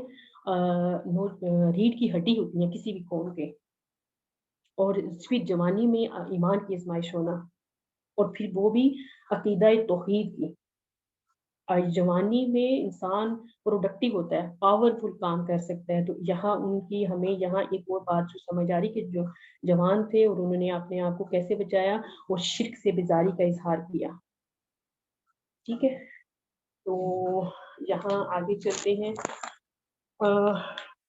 اس کے بعد اس میں ایک اور جو چیز آتی ہے کہ ان کے کہہ لیں کہ کتے کا ذکر آیا، تو یہاں کتے کا ذکر قرآن میں آ گیا، تو یہاں ہمیں یہ ایک چیز سمجھنے والی ہے کہ انہوں نے جب گندم میں جو کنکر ہوتا ہے نا، جب وہ گندم بکتی ہے تو وہ کنکر کے پاؤں، جو کنکر ہیں وہ گندم کے پاؤں بکتے ہیں، یعنی کہ وہ ان کی صحبت میں رہا تو یہاں اس کا ذکر آ گیا. تو ہمیں اپنا ایمان بچانے کے لیے دوسری جو چیز ٹوٹکا بتایا جا رہا ہے کہ اپنا صالح صحبت رکھنا، ایمان بچانے کے لیے اپنی صالح صحبت رکھنا. اور پھر اس کے بعد دعا بھی بتائی گی، ربنا آتنا من لدنک رحمۃ وہیہ لنا من امرنا رشدا. ٹھیک ہے جی. اور پھر اکثریت کی طرف نہیں چلنا. چند لوگ ہوتے ہیں جو اپنے ایمان بچانے کے لیے کوشش کرتے ہیں. جی آگے چلتے ہیں جی، آیت 23 کی طرف. اور کسی کام کی نسبت نہ کہنا کہ میں اسے کل کر دوں گا مگر انشاءاللہ کہہ کر، یعنی یہاں ہمیں انشاءاللہ کا جو وہ ایک بتایا جا رہا ہے کہ انشاءاللہ کہنا.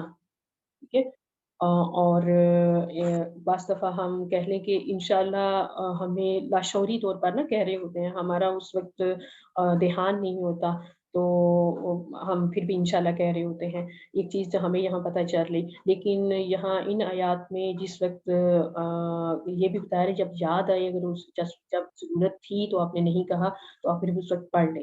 جیسے قریش نے آپ صلی اللہ علیہ وسلم سے سوال کیے نا، یہ 3 سوال کیے، تو آپ صلی اللہ علیہ وسلم نے کہا تمہیں کل جواب دوں گا، لیکن پھر کیا ہوا کہ انہیں آیات کی اگر ہم بیک گراؤنڈ میں جائیں تو 15 دن تک وہی رکی رہی اور پھر وہی آئی تو انشاءاللہ کو آیا. ٹھیک ہے، تو یہاں ہمیں انشاءاللہ کا اہمیت پتہ چل. بس یہ دیکھنا کہ اس کو ٹرینڈ بنا کر نہیں کہنا، اس کو جب ہمارا ارادہ ہو اس وقت کہیں، لیکن اس وقت نہیں اگر یاد آیا تو بعد میں کہہ لیں. اللہ چاہے تو مگر انشاءاللہ کہہ کر، یعنی اگر اللہ چاہے تو کر دوں گا، اللہ چاہے تو کر دوں گا، جب اللہ کا نام لینا بھول جاؤ تو یاد آنے پر لے لو اور کہہ دو کہ امید ہے کہ میرا رب مجھے اس سے زیادہ ہدایت کی باتیں بتائے. اور سابقہ اپنے گھر میں 9 اور اوپر 300 سال رہے. کہہ دو کہ جتنی مدت وہ رہے اسے اللہ ہی خوب جانتا ہے، اسی کو آسمانوں اور زمین کو پوشیدہ باتیں معلوم ہیں. وہ کیا خوب دیکھنے والا ہے اور کیا خوب سننے والا ہے. اس کے سوا ان کا کوئی کارساز نہیں، اور نہ وہ اپنے حکم میں سے کسی کو شریک کرتا ہے. وہ نہ اپنے رب کی کتاب کو جو تمہارے پاس بھیجی جاتی ہے پڑھتے رہا کرو. اس کی کتاب باتوں کو کوئی بدلنے والا نہیں، اور اس کے سوا تم کہیں پناہ کی جگہ بھی نہیں پاؤ گے.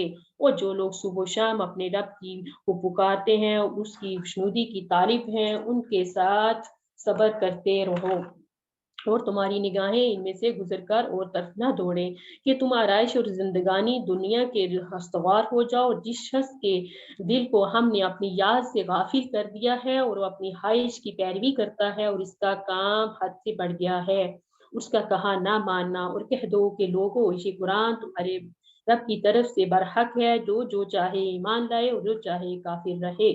ہم نے ظالموں کے لیے دوزخ کی آگ تیار کر رکھی ہے جس کی قناتیں ان کو گھیر رہی ہوں گی، اور فریاد کریں گے تو ایسے کھولتے ہوئے پانی سے ان کی داد رسی کی جائے گی.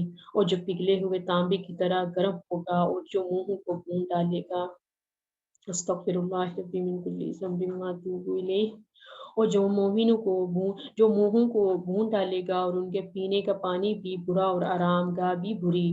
اور جو ایمان لائے اور کام بھی نیک کرتے رہے تو ہم نیک کام کرنے والوں کا اجر ضائع نہیں کرتے.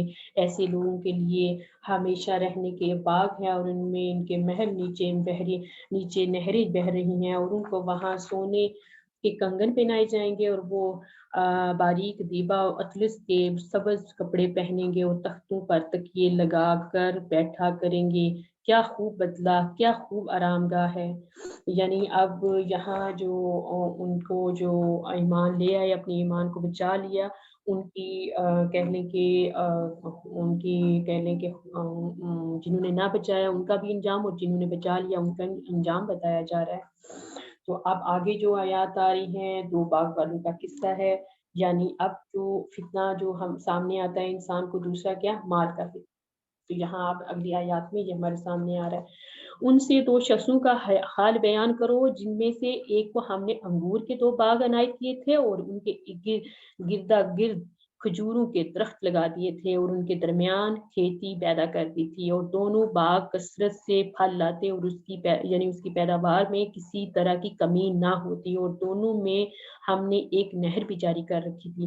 اور اسی طرح اس شخص کو ان کی پیداوار ملتی رہتی تھی. تو ایک دن جب کہ وہ اپنے دوست سے باتیں کر رہا تھا اور کہنے لگا، میں تم سے مال اور دولت میں بھی زیادہ ہوں اور جتھے یعنی جماعت کے لحاظ سے بھی زیادہ ہوں اور زیادہ عزت والا ہوں، اور ایسی شیخیوں سے اپنے حق میں ظلم کرتا ہوا اپنے باغ میں داخل ہوا. کہنے لگا کہ میں نہیں خیال کرتا کہ یہ باغ کبھی تباہ ہو اور نہ خیال کرتا ہوں کہ قیامت برپا ہوگی.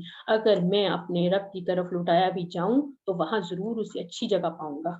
تو اس کا دوست جواب جو اس سے گفتگو کر رہا تھا کہنے لگا، کیا تم اس اللہ سے کفر کرتے ہو جس نے تم کو مٹی سے پیدا کیا، پھر نطفے سے، پھر تمہارا پورا مرد بنایا؟ مگر میں تو کہتا ہوں کہ اللہ ہی رب ہے، تمہارا رب ہے، اللہ ہی میرا رب ہے، اور میں اپنے رب کے ساتھ کسی کو شریک نہیں کرتا. اور بھلا جب تم اپنے باغ میں داخل ہوئے تو تم ماشاء اللہ لا قوت الا باللہ کیوں نہیں کہا؟ یہاں ماشاء اللہ کی بھی اہمیت پتہ چل رہی ہے. جب کوئی نعمت دیکھے تو ماشاء اللہ لا حول ولا قوت الا باللہ کیوں نہیں کہا، یہاں بتایا جا رہا ہے کہنا چاہیے. اگر تم مجھے مال اور اولاد میں سے اپنے سے کمتر دیکھتے ہو تو عجب نہیں کہ میرا رب مجھے تمہارے باغ سے بہتر اور عطا فرمائے اور تمہارے باغ پر آسمان سے آفتاب بھیج دے تو وہ صاف میدان ہو جائے، یا اس کی نہر کا پانی گہرا ہو جائے تو پھر تم اسے نہ لا سکو. اس کے میووں کو عذاب نے آ گھیرا اور اپنی چھتریوں پر گر کر رہ گیا. تو جو مال اس نے اس پر خرچ کیا تھا اس پر حسرت سے ہاتھ ملنے لگا اور کہنے لگا کہ کاش میں اپنے رب کے ساتھ کسی کو شریک نہ بناتا. اور اس وقت اللہ کے سوا کوئی جماعت اس کی مددگار نہ ہوئی اور نہ وہ بدلہ لے سکا. یہاں سے ثابت ہوا کہ حکومت، یہاں اب کیا ثابت ہو رہا ہے کہ حکومت سب اللہ برحق کی ہے، اس کا صلہ بہتر اور اسی کا بدلہ اچھا ہے. یہاں کہہ لیں کہ اب ان آیات میں باغ والوں کا قصہ ختم ہوا، لیکن ہمیں یہاں کیا بات پتہ چل رہی ہے کہ اپنے مال پر تکبر اور غرور اور اس کا روب چاڑنا اور اس کے تکبر میں یہ کہنا کہ یہ ہماری محنت ہے، ہم نے یہ کیا، اور میں شروع کر دینا. اور پھر کہہ لیں کہ اللہ تعالیٰ یہاں کیا فرما رہے ہیں، اور اگر مال نظر آئے تو اس میں ماشاءاللہ کہنا اور اپنے آپ کو تکبر میں نہ جانا، اور اگر اس طرح کے کریں گے، ناشکری کریں گے تو اس کا بھی انجام دیکھ لیں گے. یہاں ہمیں یہ بات پتہ چل رہی ہے. اور دوسری شکر کا تو امتحان ہے ماشاءاللہ کہنا اور یہ ساری چیزیں پتہ چل رہی ہیں، لیکن اس میں کہہ لیں کہ انہوں نے یہ جو ناشکری کرنا اور اپنے آپ کو ان چیزوں سے تکبر میں لے کر آنا، ان میں یہ چیز بتائی جا رہی ہے کہ یہ جو دولت ہے یہ آنی جانی چیز ہے. ٹھیک ہے، یہ پیسہ جو ہے ڈلتی چھاؤں ہے، ہاتھ کی میل ہوتی ہے، آنی جانی چیز ہوتی ہے، کسی کی سوی نہیں ہوتی. اور یہاں ہم دیکھ رہے ہیں کہ راتوں رات وہ کوڑی کے محتاج ہوئے تھے، کوڑی کا محتاج ہو گیا تو زمین بوس ہو گئی.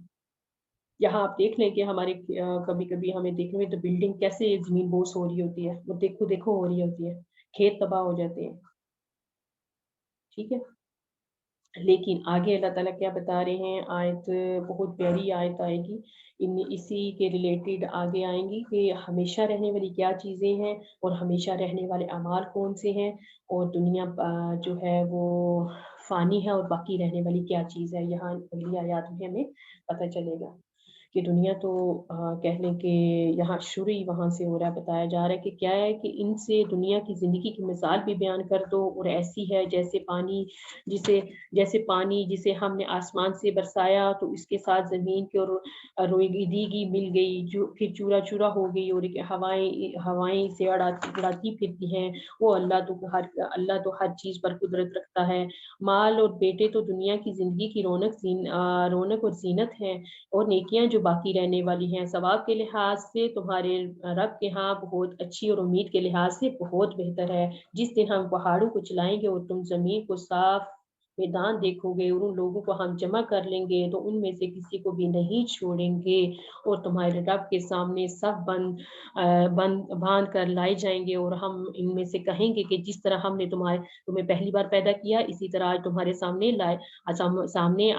آج تم ہمارے سامنے آئے، لیکن تم نے تو یہ خیال کر رکھا تھا کہ ہم نے تمہارے لیے قیامت کا کوئی وقت مقرر ہی نہیں کیا۔ امنوں کی کتاب کھول کر رکھ دی جائے گی، تم گناہگاروں کو دیکھو گے کہ جو کچھ اس میں لکھا ہوگا اس سے ڈر رہے ہوں گے، اور کہیں گے ہائے شامت، یہ کیسی کتاب ہے، پھر نہ چھوٹی بات کو چھوڑی اور نہ بڑی بات کو کوئی اس نے چھوڑا، مگر اسے لکھ رکھا ہے، اور جو عمل کیے ہوں گے سب کو حاضر پائیں گے۔ تمہارا رب کسی پر ظلم نہیں کرے گا۔ یہاں پر کیا بتایا کہ دنیا کی زندگی کی مثال کیا ہے، اس کی مثال ایک کھیتی سے اور ایک مال سے دے کر کے، جو مال اور اولاد ہے یہ دنیا کی زینت ہے، اور باقی رہنے والے کیا ہیں، وہ نیک اعمال ہیں۔ اب آگے یہاں ابلیس کا قصہ شروع ہو رہا ہے، اس کی مثال دی جا رہی ہے کہ جب ہم نے فرشتوں کو حکم دیا کہ آدم کو سجدہ کرو تو سب نے سجدہ کیا مگر ابلیس نے۔ یہاں پیچھے تکبر کا مال میں تکبر کیا نا، تو آگے مثال بھی اسی کی دی جا رہی ہے جس نے تکبر کیا تھا، مگر ابلیس نے کیا کیا؟ ابلیس نے نہ کیا، وہ جنات میں سے تھا اور اپنے رب کے حکم سے باہر ہو گیا۔ کیا تم اس کو اور اس کی اولاد کو میرے سوا اور دوست بناتے ہو، حالانکہ وہ تمہارے دشمن ہیں، اور شیطان کی دوستی ظالموں کے لیے اللہ کی دوستی کا برا بدل ہے۔ میں نے ان کو نہ تو آسمانوں اور زمین کے پیدا کرنے کے وقت بلایا تھا، اور نہ خود ان کو پیدا کرنے کے وقت، اور میں ایسا نہ تھا کہ گمراہ کرنے والوں کی مددگار بناتا۔ اور جس دن اللہ فرمائے گا کہ اب میرے شریکوں کو جن کی نسبت تم گمان رکھتے تھے بلاؤ، تو وہ ان کو بلائیں گے، مگر وہ ان کو جو کچھ جواب نہ دیں گے، اور ہم ان کے بیچ میں ایک ہلاکت کی جگہ بنا دیں گے، اور گناہگار لوگ دوزخ کو دیکھ لیں گے تو یقین کر لیں گے کہ وہ اس سے پڑنے والے ہیں، اس سے بچنے کا کوئی رستہ نہیں پائیں گے۔ اور ہم نے اس قرآن میں لوگوں کے سمجھانے کے لیے طرح طرح کی مثالیں بیان کی ہیں، لیکن انسان سب چیزوں سے بڑھ کر جھگڑالو ہے، اور لوگوں کے پاس جب ہدایت آ گئی تو اس چیز نے منع کیا کہ ایمان لائیں اور اپنے رب سے بخشش مانگے۔ تو کس چیز نے منع کیا؟ ایمان لائیں اور اپنے رب سے بخشش مانگے، بجز اس کے کہ اس بات کے منتظر ہوں کہ انہیں بھی پہلو کا سا معاملہ پیش آئے، یا ان پر عذاب سامنے موجود ہو۔ ہم جو پیغمبروں کو بھیجا کرتے ہیں تو صرف اس لیے کہ لوگوں کو اللہ کی نعمتوں کی خوشخبریاں سنائیں اور عذاب سے ڈرائیں، اور جو کافر ہیں وہ باطل کی صنعت سے جھگڑا کرتے ہیں، اور تاکہ اس سے حق کو پھسلا دیں، اور انہوں نے ہماری آیتوں کو جس چیز سے ان کو ڈرایا جاتا ہے ہنسی بنا لیا، اور اس سے ظالم کون؟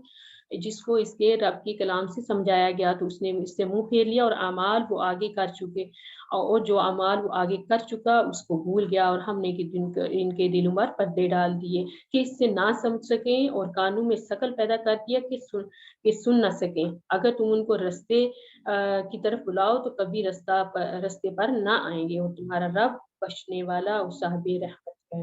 اور ان کے کرتوتوں پر ان کو پکڑنے لگے تو ان پر جٹ عذاب بھیجتے ہیں، مگر ان کے لیے ایک وقت مقرر کر رکھا ہے، اور اس کے لیے مقرر کر رہا ہے کہ اس کے عذاب سے کوئی پناہ کی جگہ نہ پائیں گے۔ اور یہ بستیاں جو ویران پڑی ہیں، جب انہوں نے کفر سے ظلم کیا تو ہم نے ان کو تباہ کر دیا، اور ان کی تباہی کے لیے ایک وقت مقرر کر دیا گیا۔ اب یہاں جو ہمیں بات پتہ چلی کہ ابلیس قصے سے ایک یہاں مشرکین کا بھی ایک ابلیسی رویہ اس پر تنقید کی گئی ہے، تو ان کو پھر اس رویے کی ایک دھمکی دی گئی کہ ایک کیا ہوگا کہ ہلاکت ہوگی، وارننگ دی گئی۔ آگے اب یہاں جو شروع ہو رہا ہے حضرت موسیٰ اور حضرت خضر کے بارے میں، جو تیسرا جو کہہ لیں کہ واقعہ آ رہا ہے ہمارے سامنے، اور تیسری دوڑ انسان کی کس میں ہوتی ہے؟ علم کے بارے میں۔ تو یہ مکمل نہیں ہوگا، لیکن جتنا مکمل ہوتا ہے ہم اس کو دیکھ لیتے ہیں۔ کیا جی، آیت نمبر 60 کی طرف چلتے ہیں۔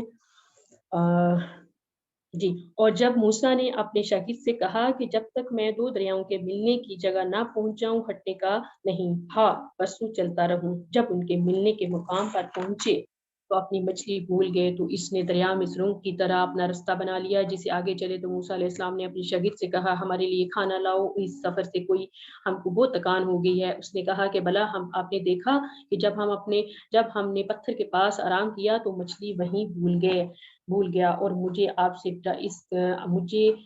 سے اس کا ذکر کرنا شیطان نے بلا دیا، اور اس نے عجیب طرح سے دریا میں اپنا رستہ بنا لیا۔ اور موسیٰ علیہ السلام نے کہا یہی تو وہ مقام ہے جسے ہم تلاش کرتے تھے۔ تو وہ اپنے پاؤں کے نشان دیکھتے دیکھتے لوٹ گئے، اور وہاں انہوں نے اپنے بندوں میں سے ایک بندہ دیکھا جس کو ہم نے اپنے ہاں سے رحمت یعنی نبوت یا نعمت ولایت دی تھی۔ وہ اپنے پاس سے علم بخشا تھا۔ موسیٰ نے ان سے، جن کا نام یہاں کیا سامنے تو نہیں آ رہا، لیکن تفاسیر میں کیا پتا چلے، جن کا نام خضر تھا، کہا کہ جو علم اللہ کی طرف سے آپ کو سکھایا گیا ہے کہ آپ اس میں سے مجھے کوئی بھلائی کی باتیں سکھائیں تو میں آپ کے ساتھ رہوں۔ خضر نے کہا کہ تم میرے ساتھ رہ کر صبر نہیں کر سکو گے، جس بات کی تمہیں خبر ہی نہیں اس پر صبر بھی نہیں کیوں کر سکتے ہو؟ تو موسیٰ علیہ السلام نے کہا اللہ نے چاہا تو آپ مجھے ثابت پائیں گے، اور میں آپ کے ارشاد کے خلاف نہیں کروں گا۔ خضر نے کہا تم میرے ساتھ رہنا چاہو تو شرط یہ ہے کہ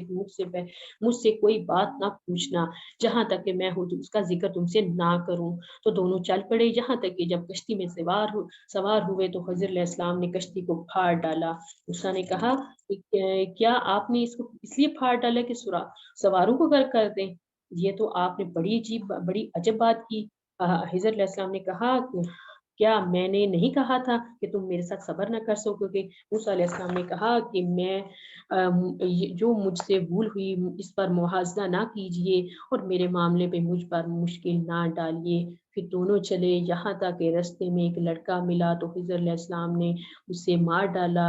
موسیٰ علیہ السلام نے کہا کہ آپ نے ایک بے گناہ شخص کو ناحق بغیر قصاص کے مار ڈالا، تو یہ تو آپ نے بری بات کی۔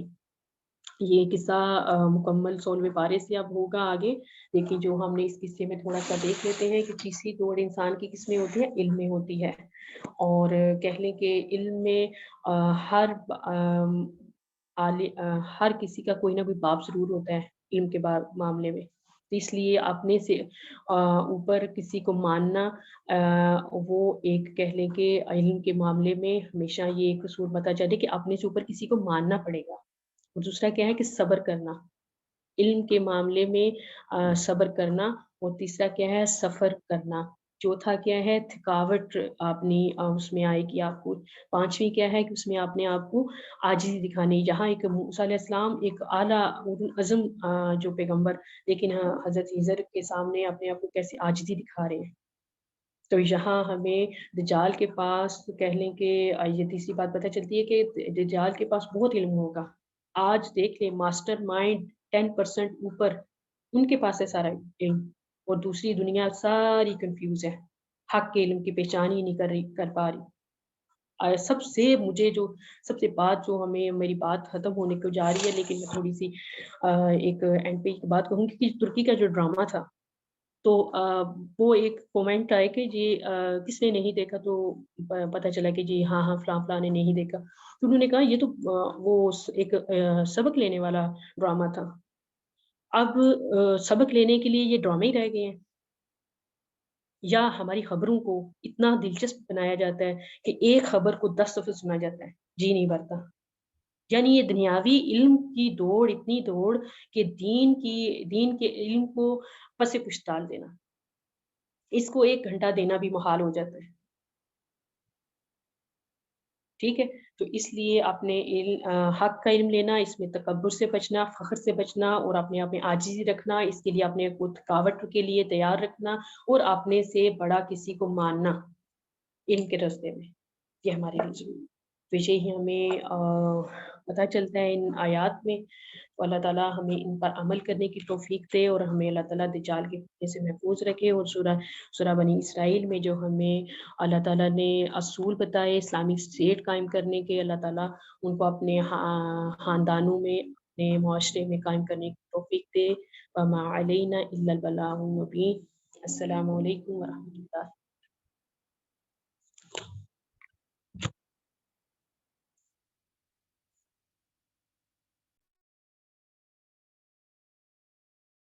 اللهم صل على محمد وعلى آل محمد كما صليت على إبراهيم وعلى آل إبراهيم إنك حميد مجيد اللهم بارك على محمد وعلى آل محمد كما باركت على إبراهيم وعلى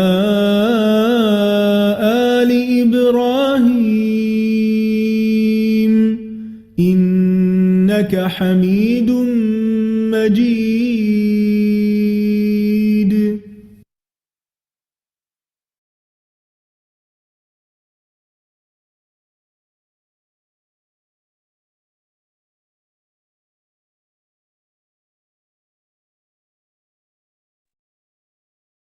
اللہ خیر کثیرہ۔ سمیرا بہت اچھا پڑھا، گو تھرو کیا، اور الحمدللہ کہ اللہ نے ہمیں ایک بار پھر مہلت دی، ہمیں وقت دیا کہ ہم اس کے کلام کو بیٹھ کے اس طرح مجلس میں سن سکے اور کچھ باتیں اپنے ساتھ لے جا سکے عمل کی، تاکہ ہم اس کو بآسانی عمل کر سکیں اپنی زندگی میں۔ الحمدللہ۔ جی آپ کی طرف آتے ہیں انشاءاللہ کہ آپ نے پارے سے کیا اپنے لیے عمل کے پوائنٹ لیے آج، عمل کے کہ میں نے جو ہے وہ کیا، کون سی آیت میرے لیے آج عمل کے لیے بہترین ثابت ہوئی۔ ویسے تو اللہ کا کلام سارا ہی عمل کے اعتبار سے بہترین ہے، لیکن پارے کے حساب سے آج کون سی آیت میری فیورٹ بنی، پسندیدہ بنی، اور کون سی آیت کو میں اپنے لیے عمل میں ضرور لے کر آؤں گی انشاءاللہ۔ تو ضرور شیئر کیجئے اپنے پوائنٹس انشاءاللہ، تاکہ ہمیں بھی جاننے کا موقع ملے، سیکھنے کا موقع ملے انشاءاللہ۔ جی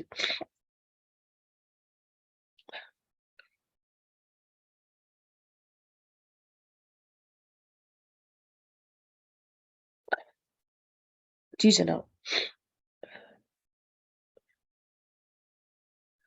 نورین آج آپ شیئر نہیں کریں گے اپنے پوائنٹس؟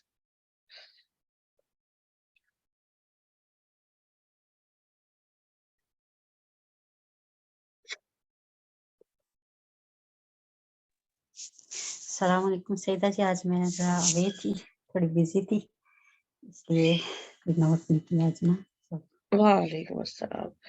چلے جی کوئی بات نہیں، انشاءاللہ اللہ تعالیٰ ہمارے وقت میں برکت ڈالے، آمین۔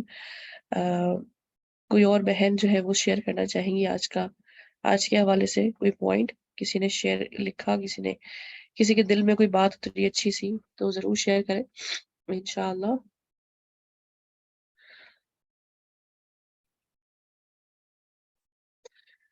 میں نے جو پوائنٹ نوٹ کیے، وہ سب سے جو اہم بات وہ ہے شرک اللہ تعالیٰ کے ساتھ، اور یہ تقریباً ہم نے ہر بارے میں ہی ہم سیکھ رہے ہیں ٹھیک ہے نا. یعنی عبادت جو ہے وہ اللہ کی ایسے کرنی ہے، ایسا بندہ بن کے اللہ کا کہ جو اللہ ہم سے چاہتے ہیں. اللہ کے سوا کسی کو اپنی عبادات میں، اپنی دعا میں، اپنی امیدوں میں، اپنے شکووں میں کسی کو میں نے شامل نہیں کرنا. اور یہ ہم نے تقریباً ہر پارے میں سیکھتے جا رہے ہیں. دوسری بات میں نے جو نوٹ کی وہ تھی کہ مطلوب کوشش، یعنی جنت کے لیے اس درجے کی کوشش کرنی ہے جس درجے کی جنت ہے. یعنی کہ جنت کو پانے کے لیے ہم نے کوشش کرنی ہے، عمل کرنا ہے. راستہ آسان نہیں ہے. جنت کو پانے کے لیے کوشش کرتے رہنا ہے. ٹھیک ہے، یعنی ایک کے بعد ایک نیکی کرنے سے بڑے درجے اور بڑا فضل ملنے والا ہے انشاءاللہ. لیکن جنت کے درجے ہیں اور ہر درجے کو پانے کے لیے اسی حساب کی، اسی انٹینسٹی کی، شدت کی کوشش کرنی ہے. اللہ سبحانہ و تعالی ہم سب کو ایسی کوشش کرنے والا بنائے جو جنت کے ہر درجے پہ ہمیں لے کے جائے. آمین اللہم آمین. پھر 2-3 باتیں میں نے لکھی کہ خرچ کا طریقہ ہم نے دیکھا کہ حکمت کے ساتھ اعتدال سے خرچ کرنا ہے اور اسراف کے ساتھ بخل کرنا ہے. یہ بھی بہت اچھا پوائنٹ تھا آج کے بارے میں. اور جو ہے حسن سلوک، والدین کی خدمت اور ان سے نرم گفتگو کرنا اور ان کے لیے مستقل دعا کرتے رہنا. رب ارحمہما کما ربیانی صغیرا، رب ارحمہما کما ربیانی صغیرا. اپنے بچوں کو یہ دعا ضرور سکھانی ہے تاکہ ان کے اندر بھی احساس ڈیولپ ہو کہ میرے ماں باپ نے جس طرح مجھے بچپن میں محنت کر کے، مشقت کر کے، اپنا وقت لگا کے، اپنا دل لگا کے، اپنی جان لگا کے جس طرح مجھے بڑا کیا، میری مدد کی، تو یا رب ان پہ بھی ایسی رحم فرمانا. بہت پیاری دعا ہے. رب ارحمہما کما ربیانی صغیرا. الحمدللہ. جی چلتے ہیں انشاءاللہ دعا کی طرف اور آج کے پارے کے حوالے سے انشاءاللہ. جی سمیرہ. جی میں نے پڑھانی ہے، کوئی پڑھنا چاہے گا یا میں پہلے خود پڑھوں؟ آپ پہلے خود پڑھ لیں، اس کے بعد انشاءاللہ. ربنا آتنا من لدنك رحمة وهيئ لنا من أمرنا رشدا.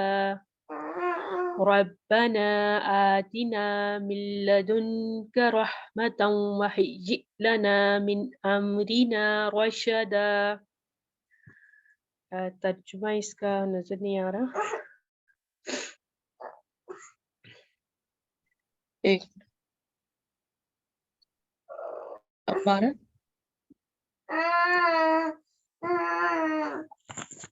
جی نہیں نظر نہیں آ رہا. جی اب نظر آ. خیر جی میرے خیال سے میری اسکرین میں پرابلم ہے آپ کے لیے. ہاں. اے ہمارے رب، ہم کو اپنی رحمت خاص سے نوازا اور ہمارے معاملہ درست کر دے. یعنی آمین. معاملات کی درستگی کی دعا ہے. آمین. جی کون پڑھنا چاہے گا؟ میں پڑھ دوں. ربنا آتنا من لدنك رحمة وهيئ لنا من أمرنا رشدا. اے پروردگار ہم کو اپنی رحمت خاص سے نواز اور ہمارا معاملہ درست کر دے. آمین. نورین آپ پڑھنا چاہیں گی دعا؟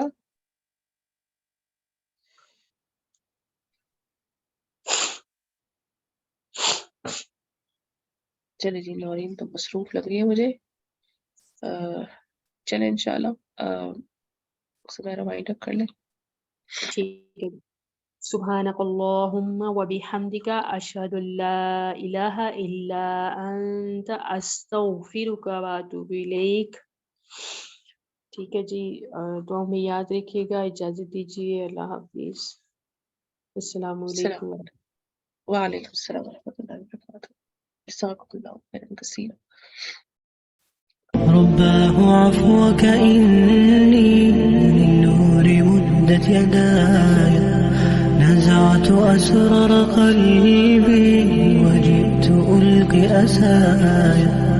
رباه عفوك إني للنور مدت يداي نزعت أسرار قلبي وجئت ألقي أسايا وأشتكي طي صدري دربا سحيق